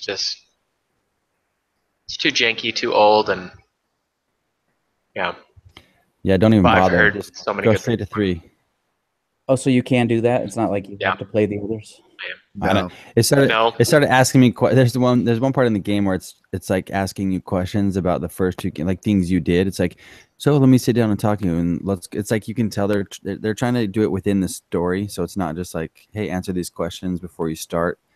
Like this guy is asking you about your past. You're having a conversation. You're supposed to tell him how you remember it, and I had no idea what he was talking about. I just randomly picked things, and then I was like, okay, I don't know how that changes anything, but whatever. I don't care. So is that kind of like the Mass Effect games? Aren't they that way as well? Like if you don't play the first 2, then you have to answer some questions. I think probably like that. Yeah. Yeah, they are. But I would argue that you really need to play the other Mass Effect games. I don't know, like if you don't know who Talia is from the first one, you're not gonna care as much about what happens to her in 2 and 3. But with The Witcher, you don't feel like it's as necessary. I don't From know. what Kate I've was heard, down for no. that. I've heard just read the books and then It's play 3. it's definitely not necessary. There's all I did was watch like a YouTube recap of the first 2 games, and it gave me enough to understand. Like when you encounter the situation Reagan was talking about, I totally knew what he was talking about, and it was like a 15-minute video that just recapped the main events of the first 2 games, specifically to prepare you for 3. So they only recap the stuff that actually shows up and has a part to do with 3. It's just a really fast way to get on board. I should probably watch that video. Yeah. There are characters that carry over, right? Like Triss. Yes, Triss and Jen. So I actually have played. I think I'm the only one probably who's played the first 2 to completion. I played 1 and I beat 2 this year too. Didn't quite make my top 10, but there's definitely a lot of story crossover. I mean, it is in continuation. It's like part 1, part 2, and part 3. But that said, games are so long that if you're not invested in it, there's no point in just playing it for the story. So I agree. Just look up a video if you're not into the mechanics. Yeah, I couldn't Straight to understand. 3. I tried Witcher 2. This is the only one I tried, and it's just so janky. And like, I put like 30 minutes into it. Nope. But Witcher 3 is a completely different ball game. So what's the play style? Is it like a third-person Open world game. Open world. Third person, open world, Like Red Dead action, Redemption. RPG. Like Dark Souls, except easier. More RPG-ish. It's Is not that like the one where the Yeah, I would say Red Dead Redemption is the closest comparison. those Like either. medieval fantasy Red Dead Redemption. That's the one 'Cause of with the the horse. guy with the scar on his eye and the white hair, right? Yeah. The protagonist. Is he the protagonist? of Rivia. Wild Hunt. Is that a new one? That's the third. That's the name of it. Oh, That's 3. That's 3. Yeah. Cool. And it's the only game that I've ever like really regretted my romance choices. Like all the other Mass Effects, like it doesn't really matter. It's just kind of you just romance whoever, and it's like a side thing. But in Witcher Whichever 3, sex scene you want to watch. yeah, it's just like whatever sex scene you want to watch. But in Witcher 3, it affects some of the missions that unlock. It affects the ending. It affects a lot, and I didn't really expect that. Yeah, I got like the worst part of that ending. Kate told me he's like, I'll just give you a tip. Don't whore around with everybody. You'll regret it. So is That's that, what I did. does that give it a lot of replayability then? If there's, I mean, I guess the ending's very different then, depending on your choices. Because wasn't that the complaint about Mass Effect 3? Is Yeah, at so the end of it all, it was kind of the same ending for everybody, right? in The Witcher, there's like 8 like very different endings, and then each of those 8 will have like it might be 6 or 8, I can't remember. But I would say a handful, and each of those endings have like sort of sub details that are changed. So only a handful of the choices, and it's like the late game, depending on what you do in late game, really determines which of the 8 endings. And then all the little choices that built up during the game determine like the little details that play out. Like this character might be here instead of there, or this character might die, or this character might not come to help you at the end because of something you said at the very beginning of the game. So it's not quite like every decision plays into the ending, but yeah, the best way to explain it, there's some core endings, and then those core endings have like little changes depending on choices you make. Cool. Sounds fun. All right. My number 3 is Cuphead, which came out this year. You finished that yet? Funny thing, I have. I finished it just this week, actually. Nice. And the thing about this game is I saw it and I was super excited for it, but I'm like, oh, wait, I can wait for a sale. But Lauren couldn't, so he bought it like and then I never played it. And so I shared it through his Steam library and loved it. He got bored of it after a day, but I finished it to completion. And these are just some of the gifts that show how fun and crazy the game is. It uses the old 30s cartoon art style. And the great thing about it is you can play 2-player, and so my son Peter played with me, or actually I helped him beat some of the hard bosses. And 2-player is a lot different than 1st-player because it actually makes the bosses a little harder in some respects when you're playing 2-player. And so it's so well balanced that there's no like easy way to beat any of the bosses. It's just different ways, and so you can figure out what works best for you. And just the art style and the gameplay mechanics meshed so well in that game. It was so unique that I had to put it high on my list this year. I've heard a lot of people praise this game a lot. Yeah, it's really fun. It's challenging and it's beautiful to look at, and it's creative. And So- My favorite comment is when people talk about how it's so much, or it's like early Mickey Mouse cartoons, and it makes me laugh because I actually took a class on history of animation. Yeah. But they're saying it looks like Mickey Mouse cartoon 30s. It's actually like a Fleischer cartoon, a la Popeye, Betty Boop. Right. Yeah. I was gonna say it looks more like Popeye to me. Yeah. Yeah, and they did things that Disney wouldn't do, like transformation and disfigurement. Mhm. They wouldn't disfigure their Disney never disfigured his characters, except once. They did it in Dumbo, and that's because a lot of his animators had been trained in the East Coast style, like Cuphead. Interesting. That's exactly why I was drawn to it, is the animation style, because that's what I do for a living, and so Yeah. I had to look at it. I actually built a new demo reel this year based on that style, which is really fun. But I have to say that game would have made honorable mention, but it's true I haven't really played much of it. It kind of discouraged me because I had heard how difficult it was, and I was like, it's fine. I love Dark Souls. It shouldn't be that bad. I'll get through it. But then Rocket League called, and I just couldn't play it. So I definitely intend to finish that one this next year. All right. Who's up? You I think I am. Okay, my number 3 is Uncharted, A Thief's End, Uncharted 4. And there's several things that I really loved about this game, and the story is fantastic. By far my favorite of the entire series. But there's also just the beauty of this game.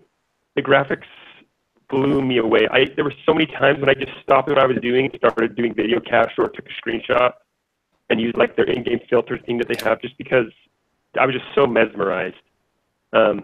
This doesn't do it justice, so this is just a random video I grabbed from YouTube. But it's just incredible. The world it blew me away. The scenery, and it probably looks pixelated on your guys' screen, just like all the rest of our videos. But anyways, It's always really amazing good how game. good Naughty Dog can make their games look on a PS4. Yeah. Like I couldn't believe it. I don't think I've played a game that beautiful ever. So you're spot on with that. Should play the DLC, the standalone. I haven't played it yet. You were gonna let me borrow it. Well, I gave it to Josh, and I don't even know if he's played it yet. So you should Hey, bug him about it. the games you give to him, you always say that, and then they're gone. Give them to me first, and then I'll give them to Josh. Okay. I have to say, where Uncharted is concerned, I think what's difficult for me with those games, now I've only played the first 2 remastered versions, so I don't know for sure if it continues, but as beautiful as those games are, they're so repetitive that I stop caring about how beautiful the game is. It's just like, oh, more jungle or whatever, more ruins in a mountain. What do you mean by? Oh, I see what you're saying. I almost get bored of the beautiful visuals because it's so repetitive, if that makes sense. Yeah, I don't like jungles, so that's my problem with it. I mean, I just don't. I don't like games with jungles usually. Yeah, it's kind of true. This is another reason why I haven't been excited to try Tomb Raider, even though I've heard good things about it. It's because I feel like it's just more of that. Yeah, jungles. I think I know what you're talking Tomb Raider about. can be that way. I think I know what you're talking about with I kind of get that sense in the first Uncharted, but this one just did not feel that way. It was breathtaking from scene to scene and from section to section. I don't know. It was amazing. I also get like phantom pains whenever like someone falls and lands from a high up. I get like, Oh yeah. have you ever had that?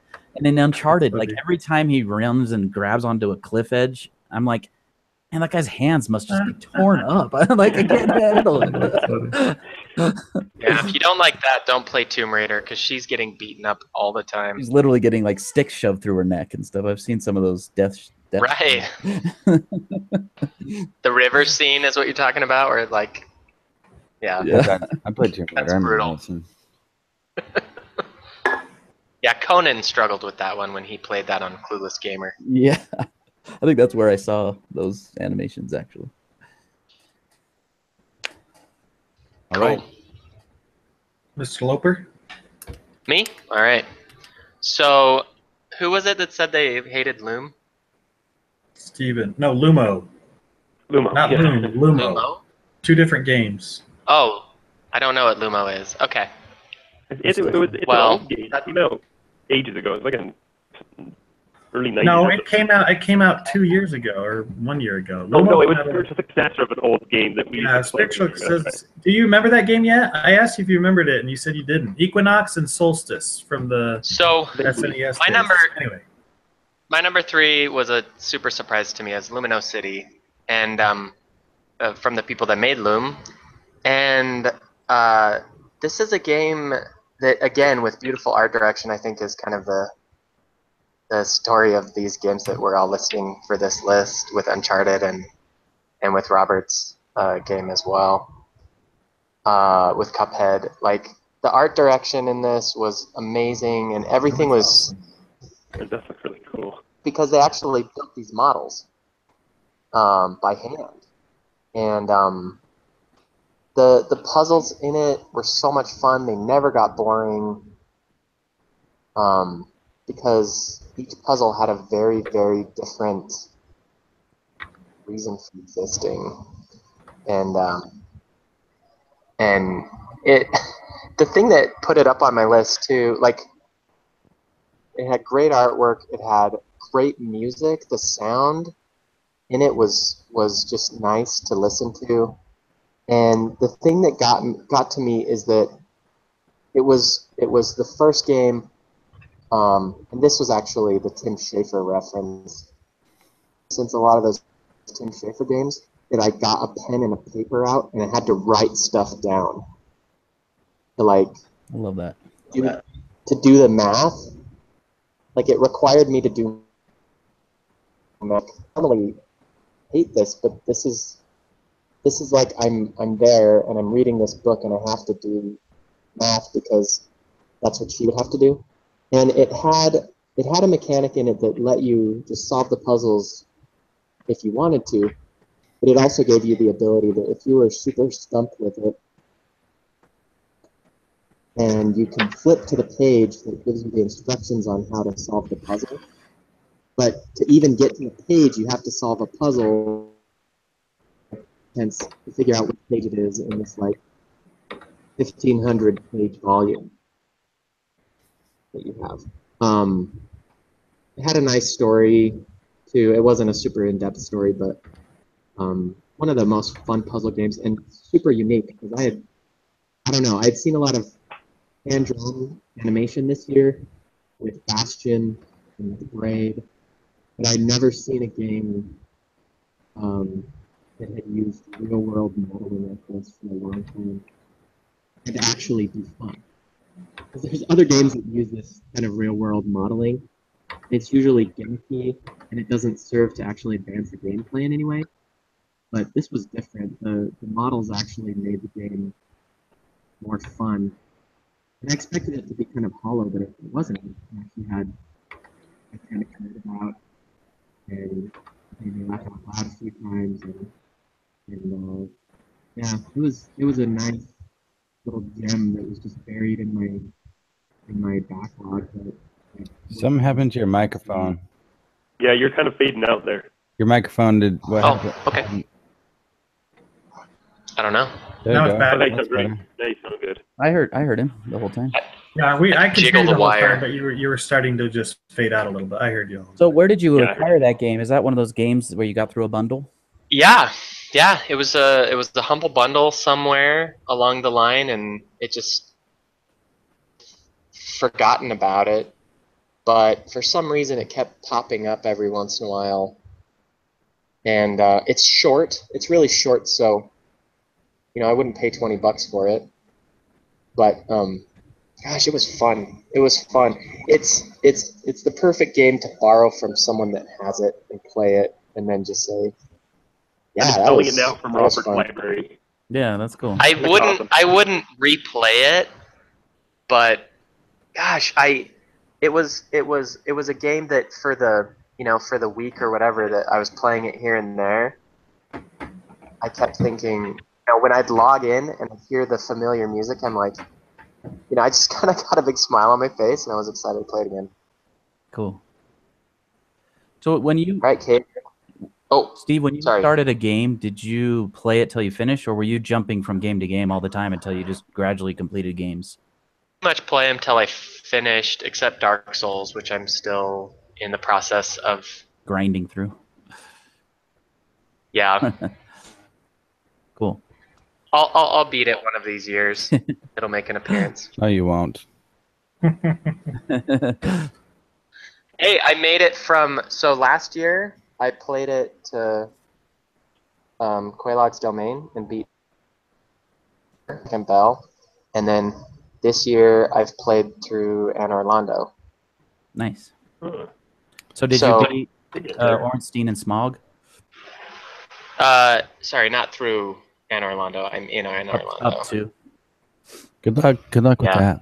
Good luck with that. That might be where Ben's a little worried. Yeah, if any of you want to phantom in and help me, I wouldn't mind. So have you Totally. been playing it all when they did the little community returning to Dark Souls 1 event? No, I didn't. I was thinking of picking it back up and playing it then, because I hear there were a lot of people online playing, so a lot of phantoms and invasions. Don't rush too Yeah. fast to do that, Lauren. The remake might be coming out. I know, I'm really excited actually. They're gonna remake one. Well, Yeah, there's an that's HD remaster rumor floating around I next think year. it's got some substance to it. I don't think it's just like a.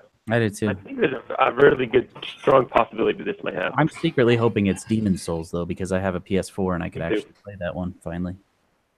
Me too. I would prefer that, but I'll take Dark Souls remastered and replay it again. I'd take either one.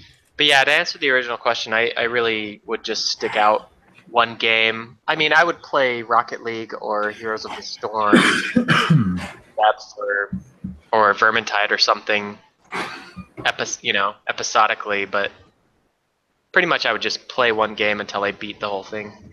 That's nice. I think that's the way you got to do it, because for me, the games I lose interest in the game pretty fast if I don't buckle down.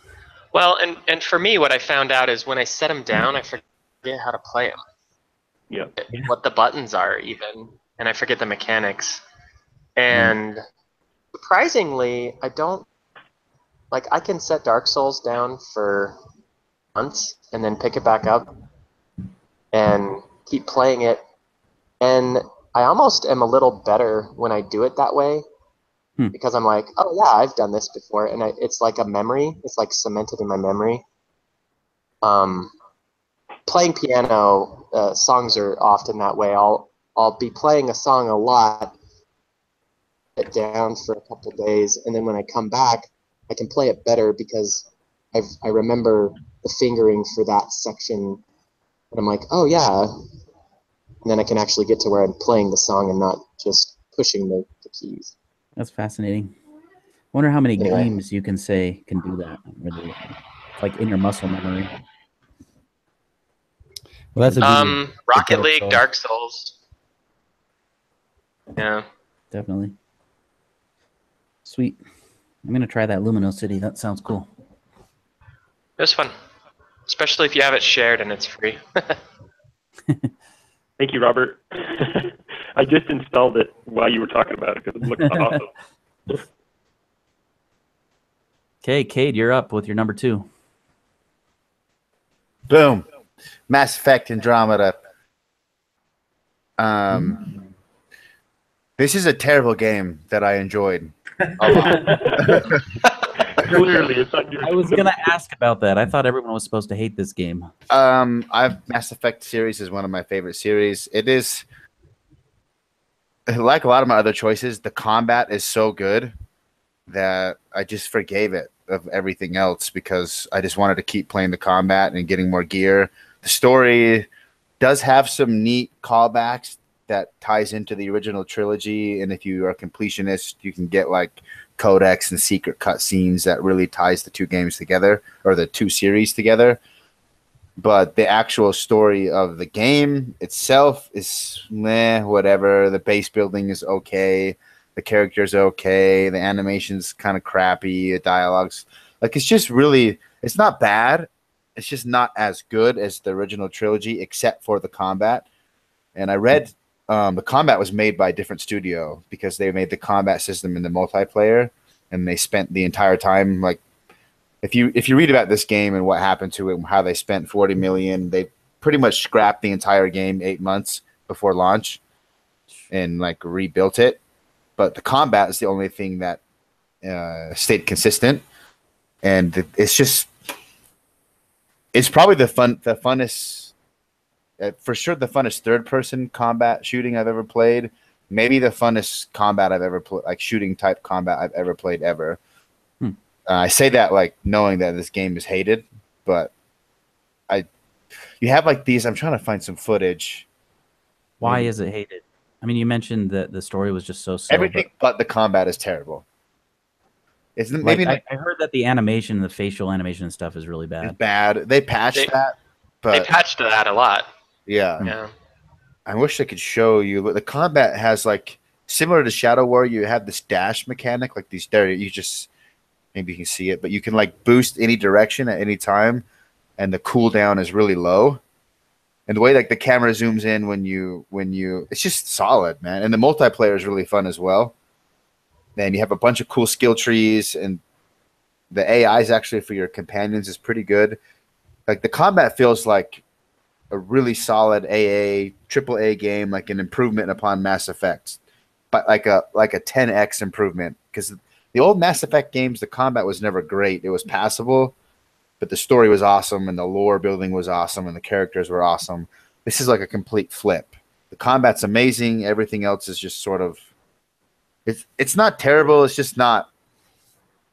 It's not what people want. So the next Mass Effect will be the magic one. So they put the series on ice. It's done. The next game they make, it's done until like 3 years from now. Yeah. So anyway, I think I put in. I don't have my Origin up, but I think I almost have as many hours on this as I do Witcher 2, which is somewhere around 150. And I really liked it. Awesome. There it is. Nice. Okay. All right. No, it's Lauren, right? Lauren. All right. My number 2 is Dark Souls 3 DLC number 2, which is The Ring City. After the first DLC came out, I was sort of disappointed. I mean, it was fine. It was still Dark Souls, which was a great experience. But man, this one really sticks in my mind. I can't stop thinking about it. It was a great completion to the trilogy. And they even wrapped up some lore stuff in some interesting ways, although you could argue that they just left more questions. But I just really like this. I loved some of the little twists with characters like Patches. I loved the bosses in this one, where the first DLC only had like one real boss. This one had like 3 or 4 very difficult bosses, and it was just so satisfying and fun. The new weapons and some of the things they added in were amazing. And then I just keep thinking about some of those bits in it where you're like that scene on the left where you're running down the city and you've got all those like phantom arrow shooters shooting at you and all that. It was just so cool. I hated it too, but I hated it in a good way. That's why Dark Souls is Dark Souls. Exactly. It's just so. And once you figure it out, it's like, well, duh, this is easy. Why was I worried? You know. And of course, you know, Dark Souls 3 multiplayer is a lot of fun. I think at this point, it probably wouldn't be very fun to jump into it because there's probably just a bunch of hackers and people who play all the time. So I don't know how that would be, but something I enjoyed a bit this year as well. So solid ending. And I don't know if you guys remember the last boss, the guy who was like, I can't remember if he like had the dark soul or what it was, but man, that boss was so cool. It made the ending boss of Dark Souls 1 feel like a puppy, you know? It was amazing. Yeah, this is my. I mean, this is also on my list. It was amazing. The entire. I just put it as the Dark Souls 3 DLC, like a combination. But definitely, the Ring City was better. Did you play them back to back? Because I think did. that was part of the problem. Is I played the Ariandel one, and then I waited a few months for the Ring City. True. Whereas I just So did it them all felt the way like through. there wasn't. I didn't get enough of a fix or something.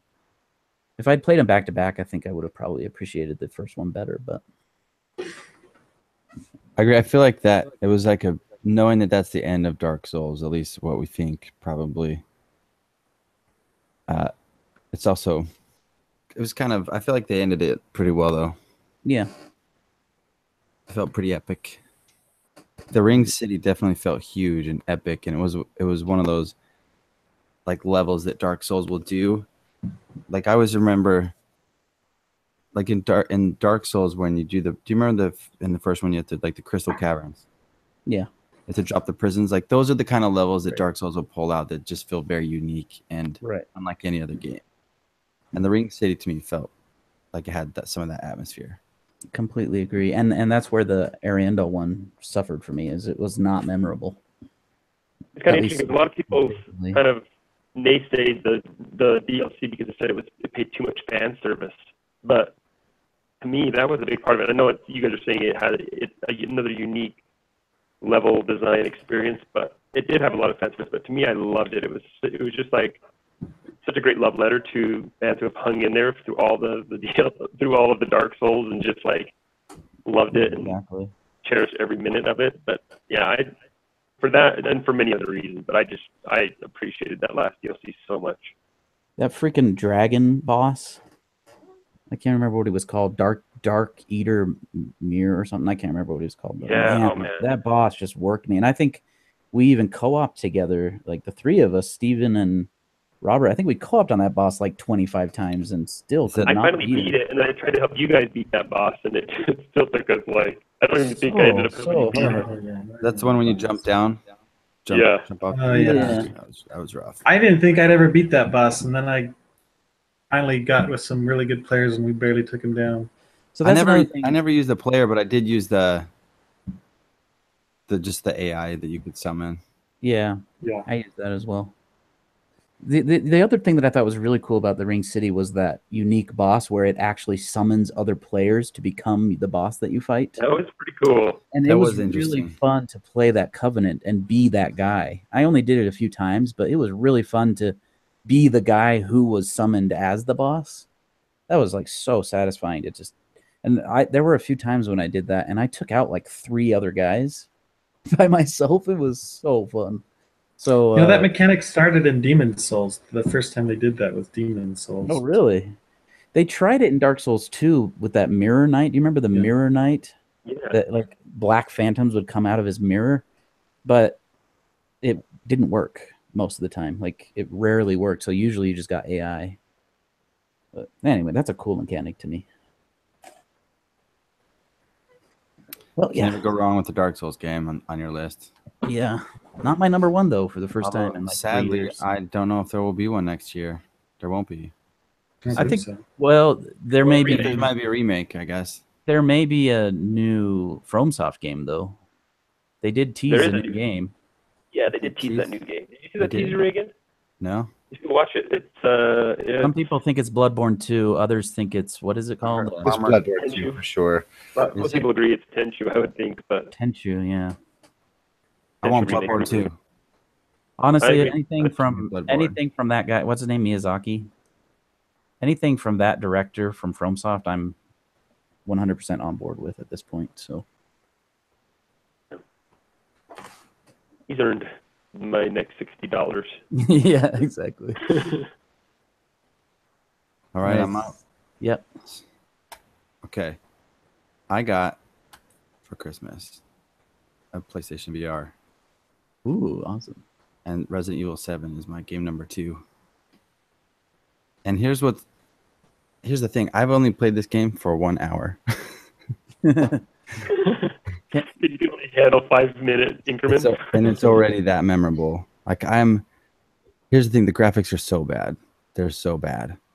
Yeah, on just to this. keep the frame rates up, they probably have to be. I'm sure. But I got sick after an hour anyway.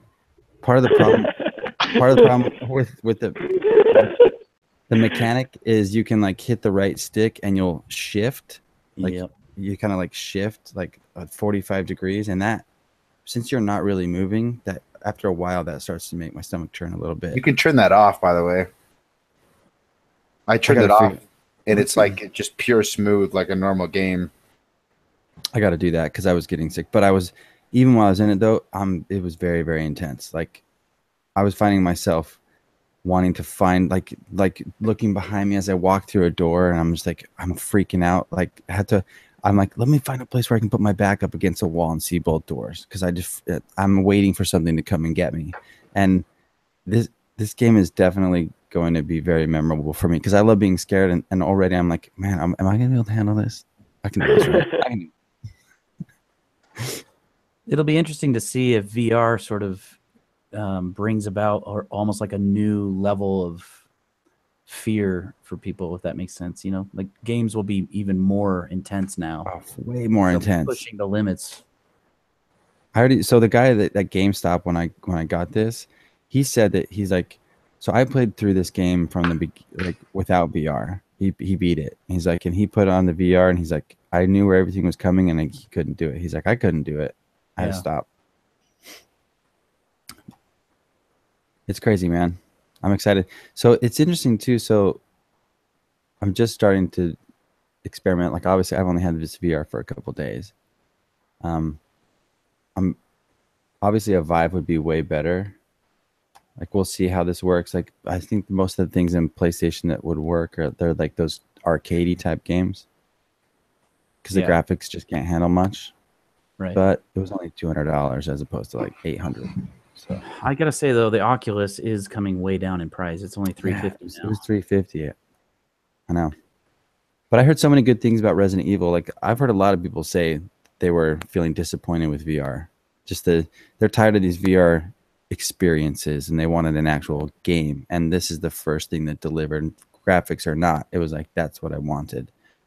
And so it's funny. I was actually looking back on last year's discussion that we had, and that was brought up. Like Resident Evil VR is kind of like the first AAA title to come out in VR. So it's going to be a wild ride in the next year. I bet by end of next year we'll have some incredible AAA games in VR. I think Apple's getting ready to release a VR in 2019. That's for people are the people who follow that stuff, like Mac forums and stuff, are saying Apple is working on their VR and they're going to be coming out in 2019. And I'm sure what they're going to do is just you put your phone in. Right. So it's not going to be, who knows, but the one thing is the resolution will be better than anything. If like an iPhone 10 has better resolution by far than anything out there in VR. And also, I don't know if you guys have heard of the Magic Leap, but the Magic has been sort of whispered about for years, and they finally just they released the prototype picture. Right. Yeah. The prototype was just announced last week, and it's actually like they showed the hardware for the first time. And that's when is that coming out though? Well, they haven't given any specs or anything. It's still sort of mysterious, but supposedly next year. But anyway, that's augmented reality, and I think augmented reality is really going to change. I almost put the HoloLens as my honorable mention, just because augmented reality HoloLens, I got to try it out, and it was super cool and also super disappointing at the same time, if that's possible. Like I feel like it's the beginnings of a great idea, but just awful execution. I don't know if that's HoloLens. I don't know if that's Microsoft's fault or if it's just the limitations of the hardware, but give it 10 years and everyone will have wearable tech. I guarantee it. It's going to be the way smartphones are now. It's going to be awesome. So I got a thing a couple of years ago about how VR literally tricks your brain. You can actually make yourself believe that you don't have legs, or like that you like crazy things like that. So when you're talking about an immersive experience like Resident Evil 7 that scares you so bad, like the implications of that are a little bit like unnerving. I mean, you get yourself into an environment where your brain actually believes you're in that environment. That's scary. That's like crazy. Yeah. It'll be interesting to see, like 10 or 15 years from now, it'll be interesting to see studies that have come out that have shown the effects of VR on the human psyche. But I'm so excited. Even being in like this really crappy virtual world, it's all pixelated and slowed down, and like there's all these limitations you can see that they're putting in the game to keep it working. But my favorite thing about a game is often the atmosphere. That's like what I'm looking for. right. So it just does make me very, very excited for the next 5 years, because I'm sure that this stuff is just, it's going to get better and better and very quickly. And I have to say, you know, there's PlayStation VR, which, yeah, the graphics are going to be limited. You're probably going to be limited to 30 frames per second. But anything that Valve has done, I know everyone likes to kind of crap all over Valve lately, but Valve has said they're working on 3 full-length VR games. And anything they've released so far for the Vive is so ahead of everything else graphically. I mean, it's 90 frames per second, and it's so crisp and clear, and it looks real almost. So I'm very excited for the future, because All they have to do is say we have Half-Life 3 in VR, people, and it'll be game over. Yeah. And they're not going to do that because they're idiots, but I don't know if you guys saw the Half-Life 3 thing that came out this last year. Did you guys see that? There's one every year. What? It's a major tangent, but The script. the head writer left Yeah. Valve and then released what he said was his idea for Half-Life 3 that never happened. He like changed a couple of names around and stuff, but Right. it's obviously So it was sort of like closure, but he also basically said, yeah, that's never going to happen. Valve's not even working on it. So kind of sad. We can stop holding their breath. I think they knew that all along. They just been dangling that carrot in front of us just to keep us, you know. Buying hats. and Honestly, things. I don't even care anymore. You know, I'll come out and say it. To be honest, I don't care about Half-Life 3. Yeah. If I'm really, because just give me some, at this point, do I really care about that world and that storyline? I'm like, I just give me a AAA game from you guys that has a cool narrative, and it doesn't have to be Half-Life, and I would be fine. I agree. All right. Well, you have to let us know how Resident Evil ends up. If you're able to stick with it. You end up in a mental institution, you don't know how it ends. I'm definitely sticking with it, because it's the whole reason I got this stupid thing. So Awesome. Try Job Simulator, though, too, while you're at it. okay. All right. My number 2 is Super Mario Odyssey for the Thank Nintendo you. Switch. Letting me borrow it. Did you already beat it? I did, for sure. 100%. He beat it in like a week. Wow. He already let me borrow it. He bought it like a week and a half ago, I'm pretty sure. Here's some of the gifts of that game. This is one of those games that's pure joy beginning to end. It's not fluffy, that's not like story heavy, although there is a couple of fun story mechanics in it. But mostly it's just incredibly fun. And I had a blast every second I was playing that game, and I got every single moon I could, and every single secret, and every single coin. There's not a ton more to say about it other than have any of you played it? Or have any of you started it? No. I haven't played it yet. You've probably heard, if you've seen the trailers, you've probably seen New Donk City, which Yeah. everyone was kind of weirded out by at first because it's like cartoon Mario in a human-looking world, kind of like Sonic Adventure, which doesn't call back many good memories for people. But that level had some of the most amazing things I've seen in the game, and the ending of that level, just like the pinnacle of this year for gaming for me. It was just so fun and surprising, and so that game is just surprising and fun at every level. So that's my number 2. It looks incredible. I just can't justify buying a Switch for one game. That's my problem. You should, though. 2 games now. Zelda Breath of the Wild and that. Well, I have it. Lauren And already owns Metroid. Zelda on Yeah. the Wii U, though. And Prime 4 Yeah. next year. Yeah, once I have Metroid Prime 4, then I'll you wait might for buy it. reviews on Metroid 4, and then maybe I'll pull the trigger. Hold on. They really called it New Donk City. Well, it's based. Just It's sounds based weird. on Donkey Kong. Uh-huh. Donkey Kong, Sure. Okay. like, is the person who founded that city. Yep. Wink, wink. Streets are named after Donkey Kong characters. Nintendo's the original of making a game that when you explain it sounds absolutely terrible until you play it, and it's actually really fun. It's like a masterpiece. Yeah. All right, that's Pretty much all of their games sound really lame when you explain them out loud. That's true. You're going to be a plumber. Ready? Italian plumber. So you're this space warrior who you don't fly in your spaceship ever, and you're all alone by yourself. You turn into a ball, and that's the coolest part. And you roll around on the floor. Sometimes aliens suck your life out of you, which is pretty cool. Sometimes you can get a power up that makes you sticky. That's your superpower, is that you're sticky.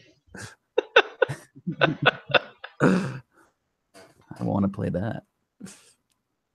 All right, Steven. Right. Steven Gibbons. Okay, my number 2, Zelda Wind Waker. Hmm. That was another game I played with my 4-year-old. This is And the first time you played it? yeah, I've never played it before. And you know what? The game is obviously it's amazing. Like all the Zelda games to me are amazing, but the ones that kind of follow the Ocarina of Time sort of mechanic are amazing also. But the story too is really sobering and just like even though it's like very cartoony and very childlike artwork appeal, the story itself was sobering and cool and immersive and heartfelt for me, and I just thought it was really cool for that aspect as well. But great game. Did you play the HD remake of that, or Yeah. the original? No, I played it on the Wii U. So I heard they cut down the like traveling through the ocean parts a lot in the HD remake. Is that true? I would know. I never played the original, so I heard that it saves about 200 hours off of the game time. That's what it feels. Honestly, that was my biggest complaint. I loved Wind Waker, except for the fact that I felt like I was sailing for hours and hours and hours. So I don't know how they changed it, but when I played it, I didn't find the fast sail until like the very end of the game. I didn't know there was one. And when I found it, I was like, man, this is way better. But even before that, I never felt like, this is just sailing around forever. But I don't know what made it faster. Did they just shrink the map, or what did they do? I think you were able to fast warp instead of like you didn't have to like just sail for. They did have some warp points. Yeah, I use those all the freaking time. But I didn't know that they didn't have those in the original. But I played the original and I never minded the sailing. I always had fun in that game. It was really good. For me. That game from beginning to end was so fun. It was so fun to play with my 4-year-old. That's what's great about both those other games I played this year and were on my list, is that they're difficult enough for me to appreciate them, but they're also simple enough for a kid that's 4 years old to be able to play. And Right. so it was really cool. I love the like hiding under barrels and stuff part of that game. That was really fun. Awesome. All right, Steve Loper. You're muted. Yep. Okay, so my number 2 is Enemy Unknown. So, are you guys familiar with these games? Mm-mm. Why did I think these were like RTS games? They're not RTS. They're turn-based. Oh, it's XCOM. shooters. Oh, yeah. So it's like XCOM. Yeah, XCOM. And I thought that the newest one was just, I mean, not it's new, it's 5 years old, but that's where I'm at on my backlog. So, but yeah, it was so good. The original series I remember playing as a kid, and I actually went back and played the one of the I think it was the first game. It's even been ported to a web-based game, so you can play it in a browser, even, and like it's that simplified. But the gameplay was always what I loved about the original XCOM games, because the strategy that you have to take to move around, the fact that you can't see the bad guys all the time, but you know that they're sneaking around off in the woods somewhere. For a game that isn't very actiony, it's like the opposite of Doom. It always still gets me. I don't know why. It can be so terrifying, but this new one, they took pretty much everything that was great in the first one and just, it was like a perfect reboot. They made the graphics better. They made a lot of the sequences when you like fire your guns to be a little more cinematic, and they did like some bullet camera type stuff, and when you move, it's a top-down view, but when you move or shoot, it'll do these kinds of third-person views, and it'll like zoom in on your character, and you get to like know your troops by name, you know, and you're like so upset when, you know, Sergeant Fernandez died, and that sucks because he was one of my favorites, and like I don't know, it's a lot of fun. It's a lot of action in a turn-based game, and I think that I liked it more because of my experiences with the old XCOM games, but I was super excited to see that. Can you jiggle your microphone cable again? Yeah, your microphone goes kind of fading. Oh, yeah. There you How's go. that? Now you're back. Better. I must have hit something. But yeah, I was excited to see that in rebooting it, they didn't. You know, that happens so many times with games, and yeah. So Yeah. is this Anyway, the one that this links is up to XCOM 2? Or is this before or Yes. after XCOM 2? This is before. So there were a few things that they didn't include in this one, like they didn't have alien bases, which was a fun component of the original. And the original game also had an economy system where you could make money. So in the game, you know, these guys are flying around with jetpacks and these plasma rifles. Those aren't human technologies, those are alien technologies. That's how you do the upgrades, is you kill the aliens, and most of their guns, like when they're dropped, their guns self-destruct so that they can't be picked up. So you have to like take the aliens alive.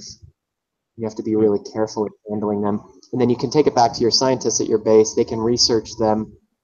And then you have a manufacturing plant, and you can then manufacture alien weapons if you get enough like alien alloys and energy sources and stuff like that. And in the original games, you could manufacture these alien weapons and basically become an arms dealer for like different countries and sell off your stuff to make more money, to kind of feed the machine, as it were, to get more resources and stuff. Anyway, they didn't have that in this game. I think they were trying to focus more on the action component of it, which was, you know, so rich and fun, and I don't know. I think I was a little extra surprised too, because it was like 5 years old. Cool. But it was a lot of fun. If you've ever played the ones, pick this one up. I almost got that game when it came out a long time ago, actually. Wanted to play it For then. some reason, turn-based games, I just can't see the appeal. Yeah, for sure. And I think that it's definitely a niche, and I think this would be rough in like a console, but as a PC, this is and it's a lot more accessible than like your standard RTS.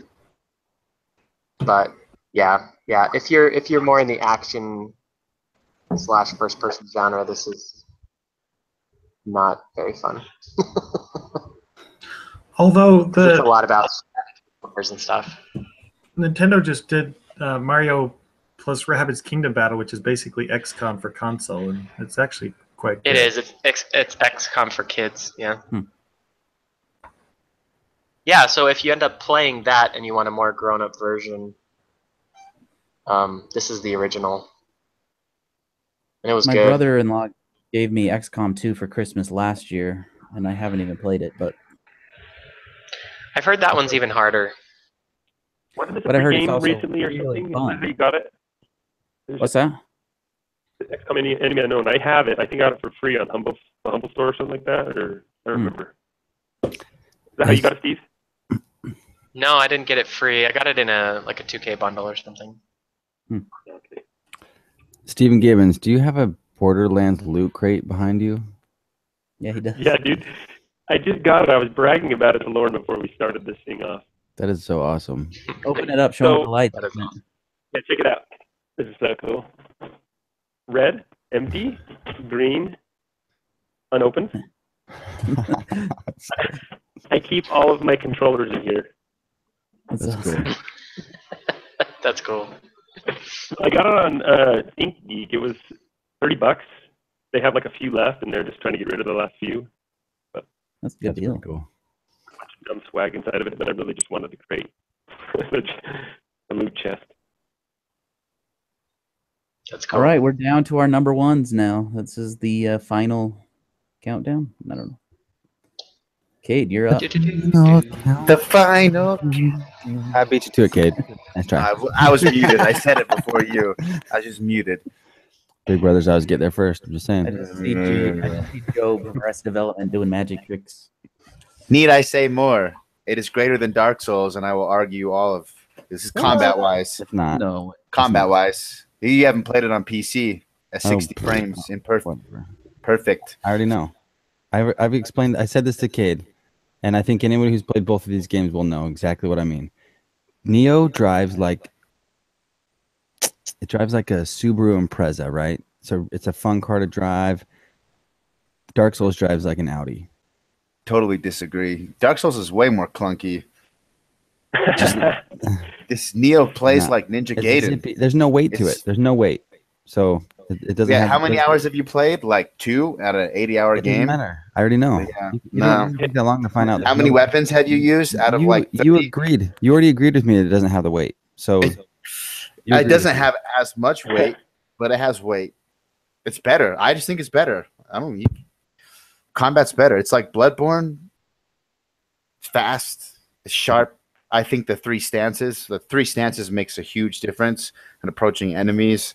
Has way more weapons, way more loot, way deeper skill trees. Like the only thing I don't like about it is the level system. They reuse a lot of levels, but the combat's so fun. Like I've played through it on PS4, beat it, and I'm playing through it on PC, and it's just don't get bored of it. Dude, I like it. Yeah, I didn't say I don't like it. Yeah, it's a good game. I think, and I do think the fighting is fantastic, and but it is a very repetitive game as far as the environment, and also the loot system just like was almost like this thing that hung over me the entire game. I was like, oh, I have to go through that loot eventually and like sort through it and try to like it drove me crazy. When they finally came out with that patch that let you just ignore and not even appear any loot of a certain level, that was the best thing ever. There's that, and there's also the ability to you can trade the loot in, and they have like a quick selection, so you can say like any loot that's not legendary, just sell it all. I actually keep all the loot and sell it, and then you like play around with the skill trees. Like, oh, before I sell my loot, I'll put on all my armor that gives me like experience multipliers, and like and toying with the system and builds. It's just way deeper. There's way more skills. When I go online, there's like way more builds and like way more creative ways people are essentially breaking the game. But I think that's what's fun about these like heavy stat games is like people getting really creative in ways the developers didn't intend. Yeah. And that's what I like find really fascinating and watching it. And now they have PvP. When I bought it at launch on PS4, there's no PvP. Now there is PvP, and it's awesome. Cool. Yeah. I'll have to give it a try. I'm not huge into PvP. I had a lot of fun with Dark Souls 3 PvP, but no, this is a great game, and everybody in this group should play this game if you'd like Dark Souls, except for Steve Loper. And then, but it really is good. It's worth playing. Like the bosses are fun. Like all of that stuff. The level design is not that fantastic. Yeah, it's whatever.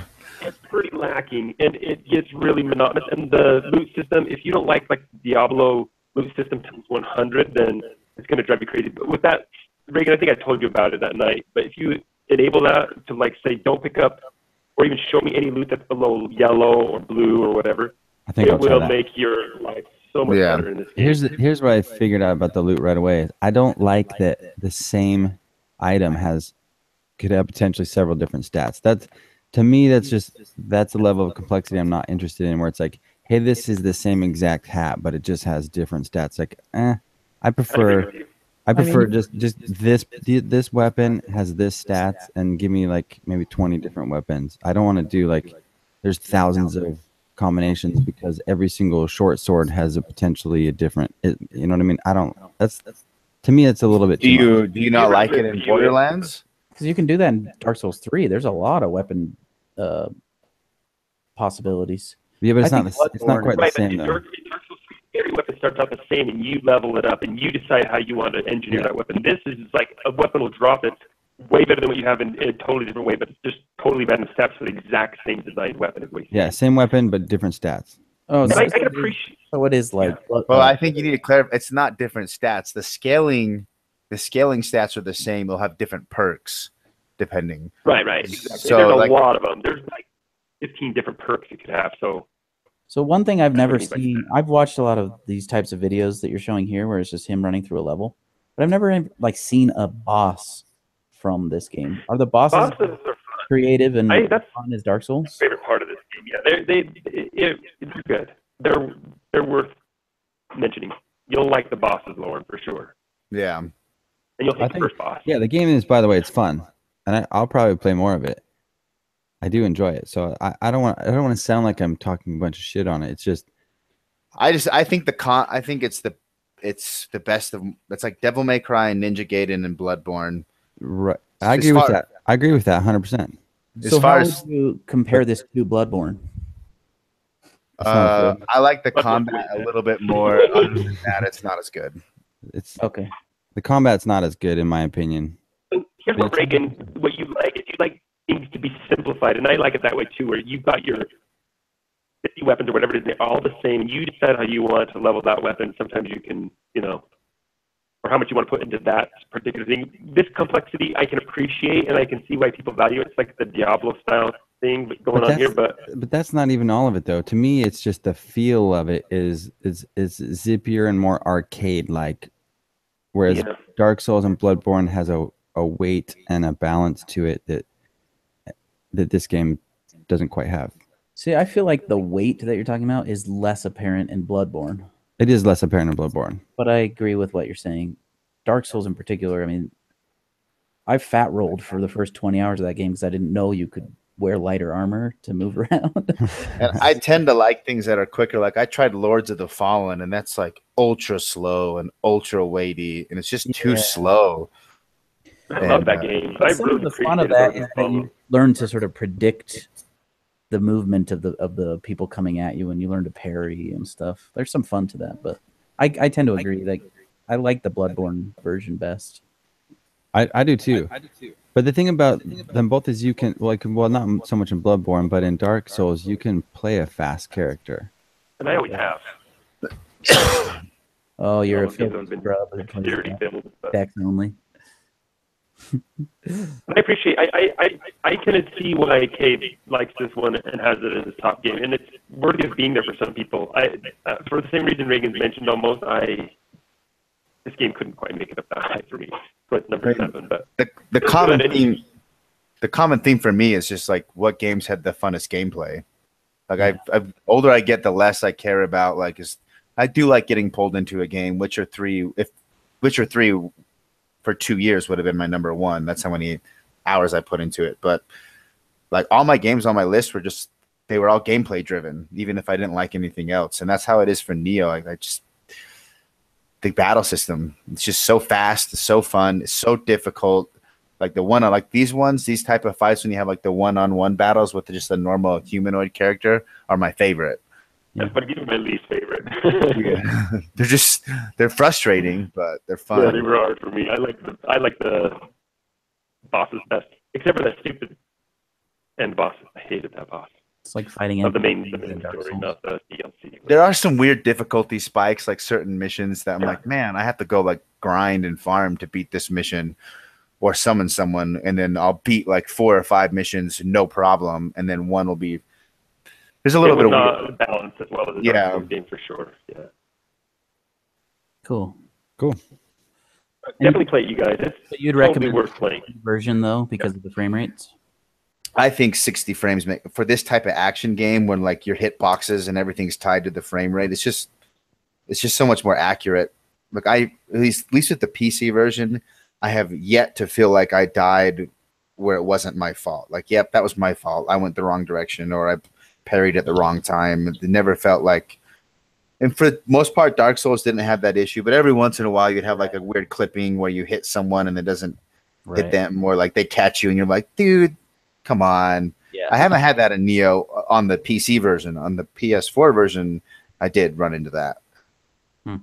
What I have read about the PC version of this is that it's really clean Yeah. and it plays at high frames really well. I can appreciate that because most games that start out on console and go to PC usually come with a lot of bugs, and It's not the best port. Like I have a 1080 Ti and I get 60 frames 4K, but like it'll dip to like 55 sometimes. And my card should eat this game alive. You know what I mean? But it's just it's not terribly well optimized if for 4K, but I hear for 1440 and 1080p, it's rock solid. Cool. Sweet. Does it have any story to it? I mean, is it about the same as Dark Souls? There's just sort of. It has more story. It's cheesy. It's, I don't know. You have to know a lot about. So the people who like the story, you have to know, I guess, to know a lot about Japanese history because they have a lot of. It's like inspired historical fiction, I guess. They take like a lot of famous people from different eras of Japan and give them twists, and I don't know any of that stuff, so none of it makes sense to me. I honestly just skip all the cutscenes. It's just about the gameplay. That's how I felt about Shadow of Mordor. The story did not matter to me, but the gameplay was so fun. I thought the story was okay. The gameplay was I like the story. I like the world, the way the world added to the story more than I like the story. Like, Yeah. we talked about it the year it was on the top of my list, but just the way they use the different interactions with characters and stuff to sort of make the world feel complete. Cool. All right, you guys ready? My number one, I bet you can guess, but Rocket League on PS4 was my least favorite game, but Rocket League on Steam is by far my favorite. Just such a good game. I don't know, it's probably really clunky, but this GIF on the right is actually a shot that I made. This is something I recorded because I was so proud of myself. You probably can't really see it very well, but it's a recovery shot that I did. It was really cool. And I love these memes. This middle meme is the first Rocket League meme I ever saw, and it's me so perfectly. I love it so much. I've got 99 boost. I better rush to the orb to get more boost. I love it. And then, of course, this one, when your teammate makes a center, but you're on the other side of the map, you're like, I gotta go fast. It's great. I laughed for a whole day when you said that one. That was so good. And then this one is actually, this is even worse quality, so you probably can't see it very well on the cast, but this is last night. So we played till 1 a.m. or so, and this was the last shot of the last game of the night, and it was the best feeling ever. So Yeah, that was an amazing shot. it was just like this aerial shot that I got. It was so good. I think it was the last shot of the night. But anyway, in overtime, oh man, so good. So this game, I've now put 800 hours into this game. Probably 100 of those are Wow. Probably 100 of those are hours that I left the game on overnight or something. But man, I can't say enough. The other 500 you'll never get back. Lauren is really I good, never and will. it's I'm fun not when he's- that good, but and frustrating at the same time. it's You're pretty freaking good at it compared to the rest. We This is played the a thing, though, it's championship 3 times last night, and he was on the winning team yeah. every time. It didn't matter who his teammate I was. I went All undefeated he last does night. is It was pretty win, good. win, win, no matter what. I have to say though, you know how there are like micro celebrities on the internet? There are things that you get into and you find out that there are these people who are into it and they're kind of popular in the community. This is how Rocket League has become for me. There are these like esports masters. They're like pro Rocket League players who I now recognize and know their like names, and I follow them on social media and stuff. And so this has become like more than just a game to me. I love watching the esports for this. I watched the Rocket League Championship games. I watched the E League. My favorite team won E League this year. That was really exciting. And Rocket League for me is probably the best esport there is because it's so easy to understand. It's non-violent. There's no guns involved. I think this is going to become one of the The biggest games are 5 esports in the minutes world. long. Non-violent? That is not true. Well, First of all- I throw my controller sometimes, but It's really violent. I've called Robert an idiot once. but Yeah. that's the other. This is another reason why I love the game. Steven brought it up. It's the 5-minute games. Like this isn't like Dota where I have to commit an hour and a half of my time to one match. You know, I can If play. you have a bad match, you just play another one. And that's the Yeah. best part. Oh, fun. And I feel like the leveling up and the ranking is very precise and very well done. And It's pretty I always balanced. feel like I'm Getting better, it's improving. getting better. Yeah, I mean there are always times when you just get matched with people who are Smurfs, but anyway, it's a great game, and I've talked enough, and we play this all the time, so that's enough for me. So Reagan, I know you don't want to get into a Josh game like that texted- too much. Want to play Rocket League? I have to invite you again because Here's do what I do. Only play it on game night, dude. I'm not that good, but I have a blast playing it. And I only play it on game night. And I'm like you. When I'm playing by myself, I want to play a story-driven game. But when I'm playing with like my friends, I want to play a game that's like, you know, like we used to play not Half-Life, sorry, Left 4 Dead or whatever, where you just play through different scenarios or whatever. But it's harder for me. Just remember, I'm also on like the East Coast, so Different time zone. it's more than just Rocket League. It's like it's pretty tough for me to do it. The truth is too that something special about the fact that for the most part we all started playing it together at the same time. And Yeah, I'm so so out of my league for at the this first point. several months we were all leveling up exactly the same. Like you know, Brady has joined us. He's a guy I work with who I invited to play. there, And though, he's it took a little while. really, really struggled though to keep up with us just because we've all been playing for a year longer than him. And He's also so getting better a lot faster. he is getting better, but he also he struggles. And I think he enjoys it. I hope he enjoys it. But sometimes I feel like Reagan sort of missed the boat a little bit there, you know? That's why it's like the next game that comes around, which there will be. Rocket League's not gonna. You're not gonna in 10 years from now. I promise you're not gonna be playing Rocket League. I'll probably be dead, so it's fine. You'll be dead. Jeez, we'll all be dead. I'll in die World playing War Rocket League. III with Russia. Compare you with your computer with your 8,000 hours of Rocket League play on it. Oh man, it's so fun. All right, who's next? Well, I already Reagan. we don't have to talk about it. Mine's Dark Souls, the DLC. You kind of already went over it, so Well, what were the things that stood out to you? Did you? I mean, I kind of mentioned them. I think when it was your number 2, I just kind of said my piece at that time, which was, I mean, Dark Souls is just we have talked so much about it. I think we all understand how much most of us, other than Stephen Loper, get it, and it was just a good ending. Yeah, it was really. It felt like an end to me. It felt like, and again, we might see this out or whatever, but I know it seems like he's pretty clear he's done with it. yeah. Yeah. So, Well, we'll see like a Dark Souls 4 that's like Dark Souls 2. Totally Yeah, different. made by his No team, fun. but not by him. Yeah. Not I'm directly sure by there's too much money. They'll probably make it. Just he won't be involved, so we'll see how that goes. But Yeah. Cool. yeah, Who's All next? right. Robert. My number 1 is Horizon Zero Dawn for the PS4. I've heard about this. And Looks so good. I heard someone talking the other day about games that just feel like magic. You don't understand how everything could have come together so perfectly. Um, and yet it did for this game, Horizon Zero Dawn, where the story felt incredible, the so great, and there was a huge mystery at the center of it that was really captivating and paid off in a good way, in my opinion. And the gameplay was just perfect. Just everything in that game just felt like it clicked perfectly into place.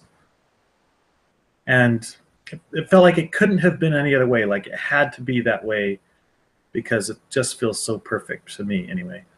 And I'm sure there are plenty of flaws, as there always are in games, but that's a game that I would 100% recommend to anyone for just being top to bottom 100% polished and fun and really interesting.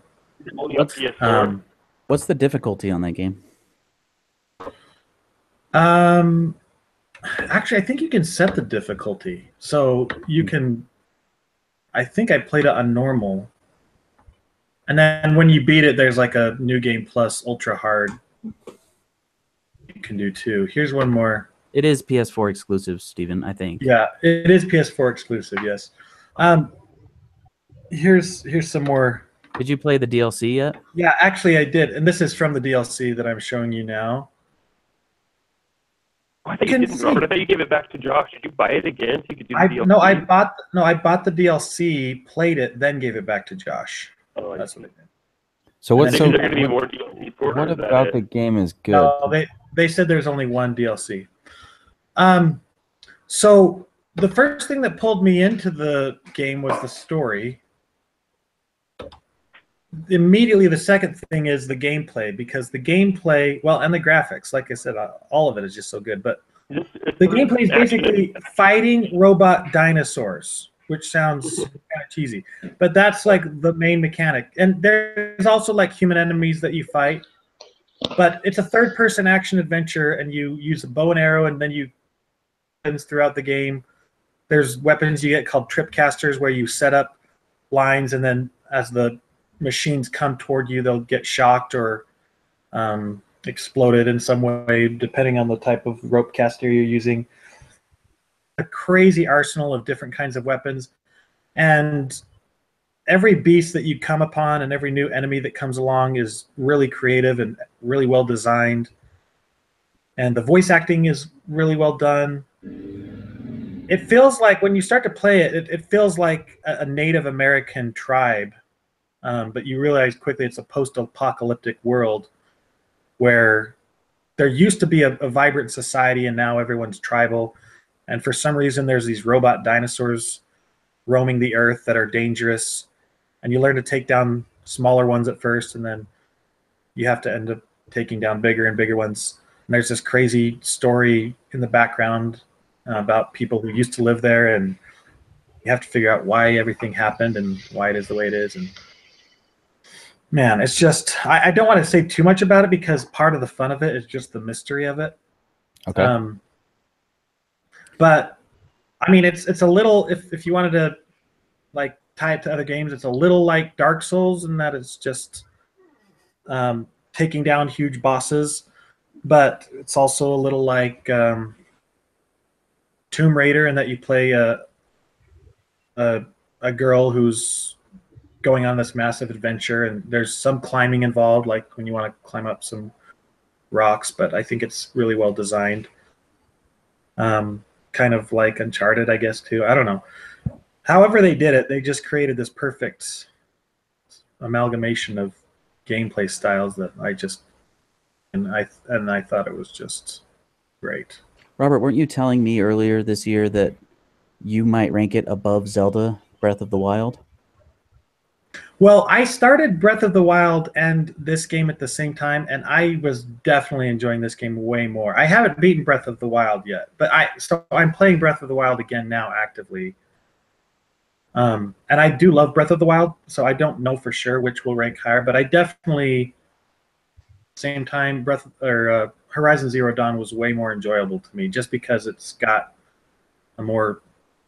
There's some things about Breath of the Wild that bug me, like the weapon system, how the weapons break really easy, and some of the other mechanics. But I think all of those are purposefully designed, and I don't know if they're necessarily negatives. But for me, I just had a more fun time with Horizon Zero Dawn at the time.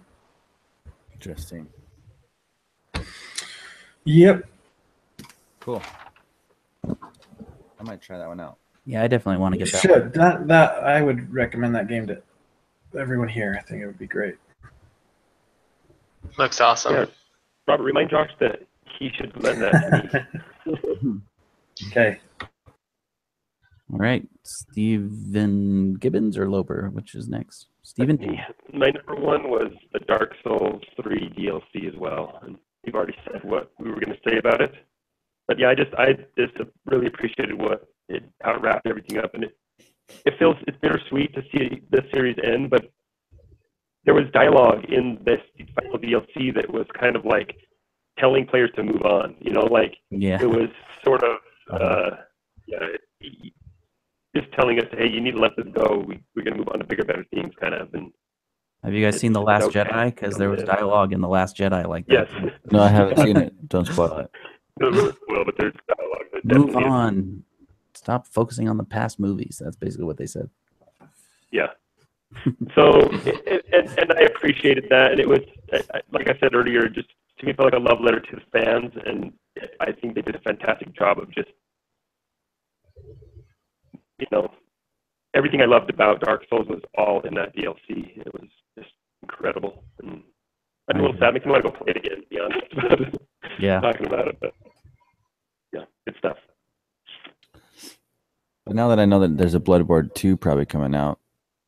It's not Bloodborne 2. Go look at the little teaser trailer. I just watched it. You don't think it's Bloodborne 2? No, well, you got to read the comments too, because Shadows Die Twice. It might be Shadow Tower or something.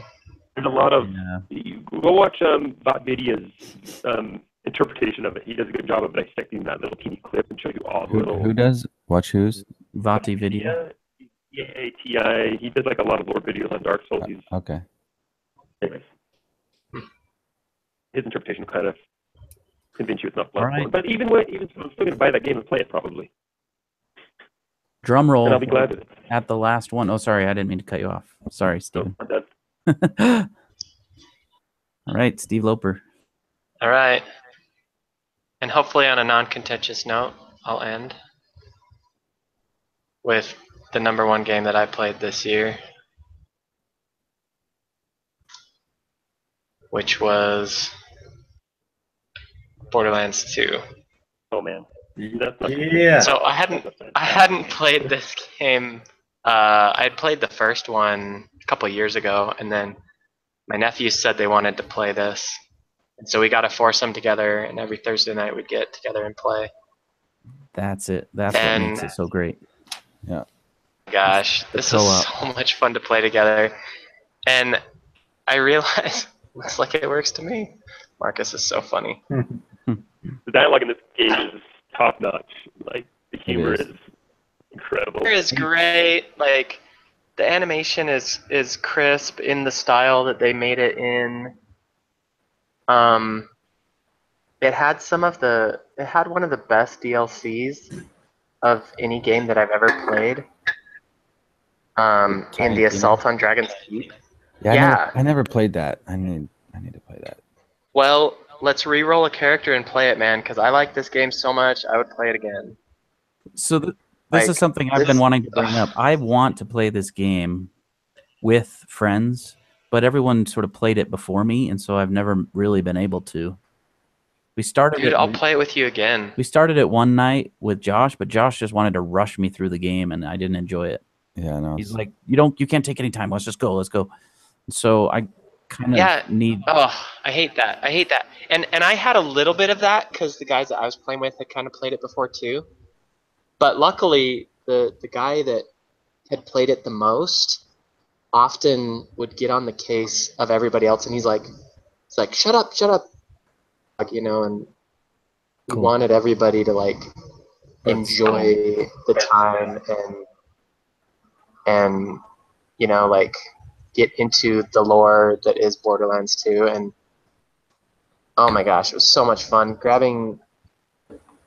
I mean, it's the grind of Destiny 2 and some of these other games that you talk about, like getting different guns, but there's something about it that, like, I don't know, it just feels like you're replacing the last gun that you totally loved with a different gun, but there's so many guns that the one that you get operates slightly differently, even though it's still a fire gun and it's a sniper rifle, but it fires slower or the zoom isn't as high. You know, there's just little things that, as you're playing along, it just changes your gameplay. A lot about us playing at 4-player was that we could build our skill trees out that totally supported each other. So I played the Siren, and I played the Siren as a primary healer. Like, I took all the healing build talents, and so it would be a horrible solo build. Instead of playing with the 4 of us, it was awesome because my one nephew was the psycho, you know, and he'd just run in, and then I could drop heals on him, and we played it like you would play, you know, World of Warcraft or Dota or Heroes of the Storm or something like that, where it's like, you're the DPS, you're the support, you know, and we had our roles that we knew, and just because we had the same group over and over again, it made the RPG elements a lot more fun, and we would even do things that fit our character at times, you know, and great side quests that, even though they are repetitive, don't feel repetitive, and like hilarious characters. And Can you shake your microphone cable again? Yeah. There it is. There's something about Borderlands So where the many pop repetition culture doesn't stuff. matter. Repetition No, doesn't it matter. doesn't. It's It's just just- fun. It's like the repetition in Phineas and Ferb. Like, every episode of Phineas and Ferb is exactly identical to the other one, but they're still fun to watch more than one episode.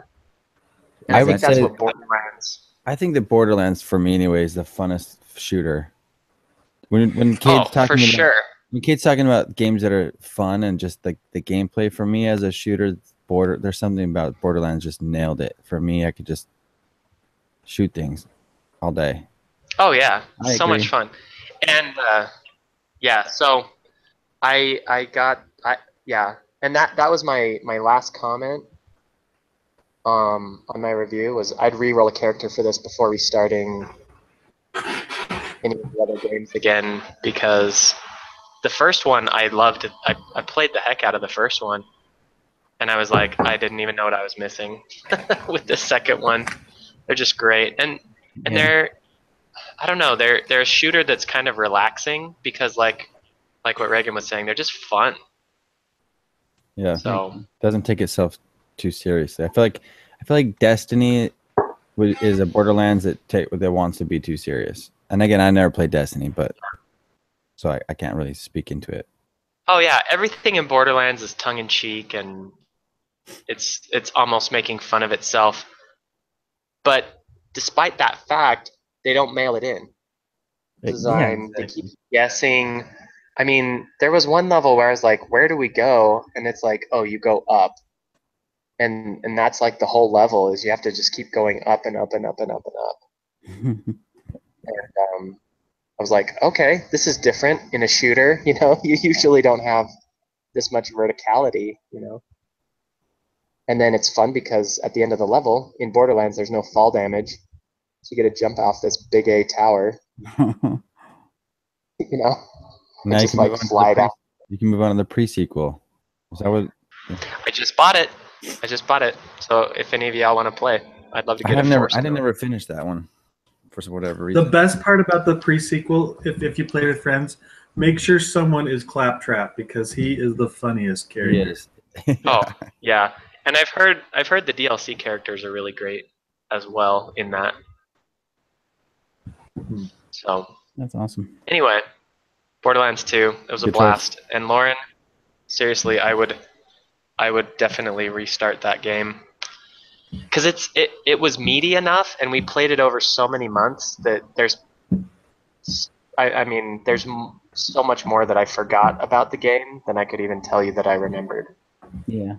That's one of very few games that I want to play through over and over again. Like I've played through like 3 characters in the Borderlands series because it's so fun despite the repetitiveness that you never get sick of it. It feels like. That's how I felt about the And first each of the one. characters play so differently. Yeah. Yeah. Cool. Well, let's do it. Maybe it'll get me off of Rocket League finally a little bit. There we go. That's what I'm thinking. We do that for game night for a while. And Reagan will join us. I'd be down. Hey, you guys, check out my screen if you can. I'm sharing my screen. I just want to make sure I got everything right. This is everyone's top 10.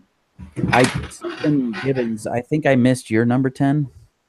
I don't have that one. My number 10 was Jotun. Oh, well, wait. What? So was my order wrong then? So starting from 10 going up, Jotun, Zelda Minish Cap, Neo, Shovel Knight, Spectre of Torment, Infamous Second Son, Salt and Sanctuary, Uncharted, A Thief's End, Zelda Wind Waker, PS3, Ring City DLC. Am I just Let me see. 9, 8, 7, 6, 5, 4? Locked on you. You only have 9 and I'm just stupid? Zelda. Oh, I have Stevens written down, so I could. Jotun, Zelda Minish Cap, Neo. Assassin's Creed Unity was 10. Infamous Oh. Second Son. That was 10. Yeah. Oh, was it? Yep. Oh, yeah, I keep miscounting you, right? Yeah. So the honorable mentions were Bloodborne, Mario Run, Quell's End. I didn't mention Mario Run or Quell's End, but those were 2 other games I beat this year. Mario Run and Quell's End. If you ever played the phone games, they're really fun. All of them, really good puzzle games. My number 10 was Picross 3D Round 2. Not just Picross. 3D. Sorry, that was one where I was like, how do you spell that? And so I went Googling it while you were talking and I stopped listening. Good job, Awesome. Lauren. Looks good. So, cool. I'll be sure not to play any of these games probably, but maybe. You might play Borderlands 2. I've actually started Borderlands 2 twice. And I played through... I remember a level where you have to go up and up and up and up, and then you fight some guy on a ship, and then you take a ship to like a snowy area or something. That's as far as I've gotten. Oh, both times. I think I remember that one. Man, All right. I forgot so much about Borderlands 2. That was the game back for a while for us. I have It was. so many hours. In fact, I'm going to look it up really quick to see how many. I'm trying to see right now how many hours I put into that game, because I put a lot into Borderlands 2. Thank you, guys. I think this was a success this year. I think we actually, I mean, it was still 3 hours, but we got through it pretty quick considering how much we talked about. We started a little late. We'll call it 2:45. Yeah, and there were 6 of us, which I think this is the best turnout we've had. So I always enjoy this. For me, this is more about just learning about games that I can add to my list that I'll maybe play someday. So Borderlands 2 still holds the record for most hours played. 368 hours on record for me in Borderlands 2. wow, that's Wow. I mean, the next closest is Bloodborne? well, it's kind of that's- because I have Dark Souls 2, Scholar of the First Sin, and Dark Souls 2 just with the regular version, and they're separated. But those 2 together is still not enough. That's only 311 hours. So I was going to ask you, Steve Loper, if you hadn't co-opted Borderlands 2, do you think it would be as high on your list? No. That's Definitely kinda not. how I feel. I've tried to play it by myself, and I'm just like, I want to run through this with other people. I don't really want to do this on my own. So I played the first Borderlands. I've never played the first Borderlands co-op at all, Yeah, I didn't either. and I loved it. It was so much fun. But I think that like Borderlands 2 is a resounding first on my list. I don't know how my list would have shuffled if I hadn't have played it co-op. It might have still been pretty high though, because it's just that fun and it's funny and so much shit. Like there's a ton of lore about Pandora, but this one has a legit like good story in there. And then it just has insanity too. Like you're in Torg's crater of badassitude, and it's just nonsense. I played most of Borderlands 2, but I mean, we did a lot of co-oping, but I definitely played the character through all by myself, and I enjoyed it. Yeah, several times. Yeah, like I said, I mean, it might be number one still. I don't know, because I haven't played it by myself, but it would still be in my top 5 for sure. That was what's so fun about that game is I would play by myself, and then somebody wanted to play with me. It's like, sure, it doesn't matter what level you are, it just jump makes in. the game work. It was so cool Yeah, that way. that's true. That is really cool. So that's what happened with Seamless. Borderlands 1. I played 75% of it on my own, and then Robert told me I could co-op. I didn't even know that was a thing. So he co-op like the last 20% or so with me, on and off. I remember that because you stopped playing Left 4 Dead with us for like several weeks. Man, and that to me was such a joy that I just couldn't wait to start Borderlands 2, and then it just kind of got off to a rocky start. But well, if we do Borderlands 2 again, I definitely would love to do that again, but we'll let you lead the way. We just won't tell you where to go or anything.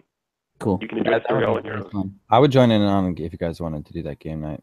How many people can co-op in Borderlands 2? 4. Still 4? Yeah. Awesome. Maybe we play a level or two each game night before. Well, but like you said, you can kind of drop in and drop out too, you know? So like right. Yeah, if sure. there's a night that I'm busy or whatever and Reagan's around, or Yeah. whoever's around can just pop in and you know, if it does cause some problems with quests, right? Like if you've already completed, Yeah, there's something about it. if you're like, ahead of them in quests. It I doesn't can't matter. remember. I can't remember. It doesn't matter at all. You can replay quests as many times as you want. When you're as long as the other person's hosting, it doesn't matter. Oh, really? Like, So you'll jump into their instance? Yeah, you always want to join Lord, and it will never make a difference in his world. Even if you haven't completed it or have completed it, it wouldn't matter at all. Oh, yeah. No, that's right. It's really cool that way because It changes how you level. If you're lower level than where the person is, you'll get experience a lot faster. Exactly. And so that happened to us quite a few times. Like there were 4 of us that were playing, but a lot of times only 3 of us would actually be on. And so the one guy got left behind, but he always caught up in levels right away because all the XP is shared. And so he was getting a lot more XP at a higher level, so he gained levels really fast, even if we were like 3 or 4 levels ahead of him. And so as long as Lauren was hosting, it would like be his world, and then we would just. It would be your world, yeah. Like how Minecraft works, you know. It's if you're hosting it, then you just drop in. And That's awesome. so, yeah, you just pick which character you want, and we'll pick not that. Because there's 6 playable characters, and we can all, you know, mix it up and say, oh, I've never played this before. Yeah, let me know. I'd try to make that work Anyway, if you guys do it. Well, maybe we start a little earlier too to help you out, Reagan. It's not so late. True. yeah, I'm usually on by 8. And it's so easy to just pop in, play for 45 minutes, and then stop. Right. Right. Cool. Well, good night. Fun, guys. Thank you guys. That was a lot of fun. Looking for some Rocket League. I am. Not me. Hey, I'm going to bed. Reagan, you It's ready? almost Actually, 2:30. Start polishing those Rocket League skills. Thanks, Reagan. Thanks, Reagan and Kade, for joining us. And I'm See you, probably Reagan. See you guys. talk to you guys soon. All right. See ya. All right, see you guys later.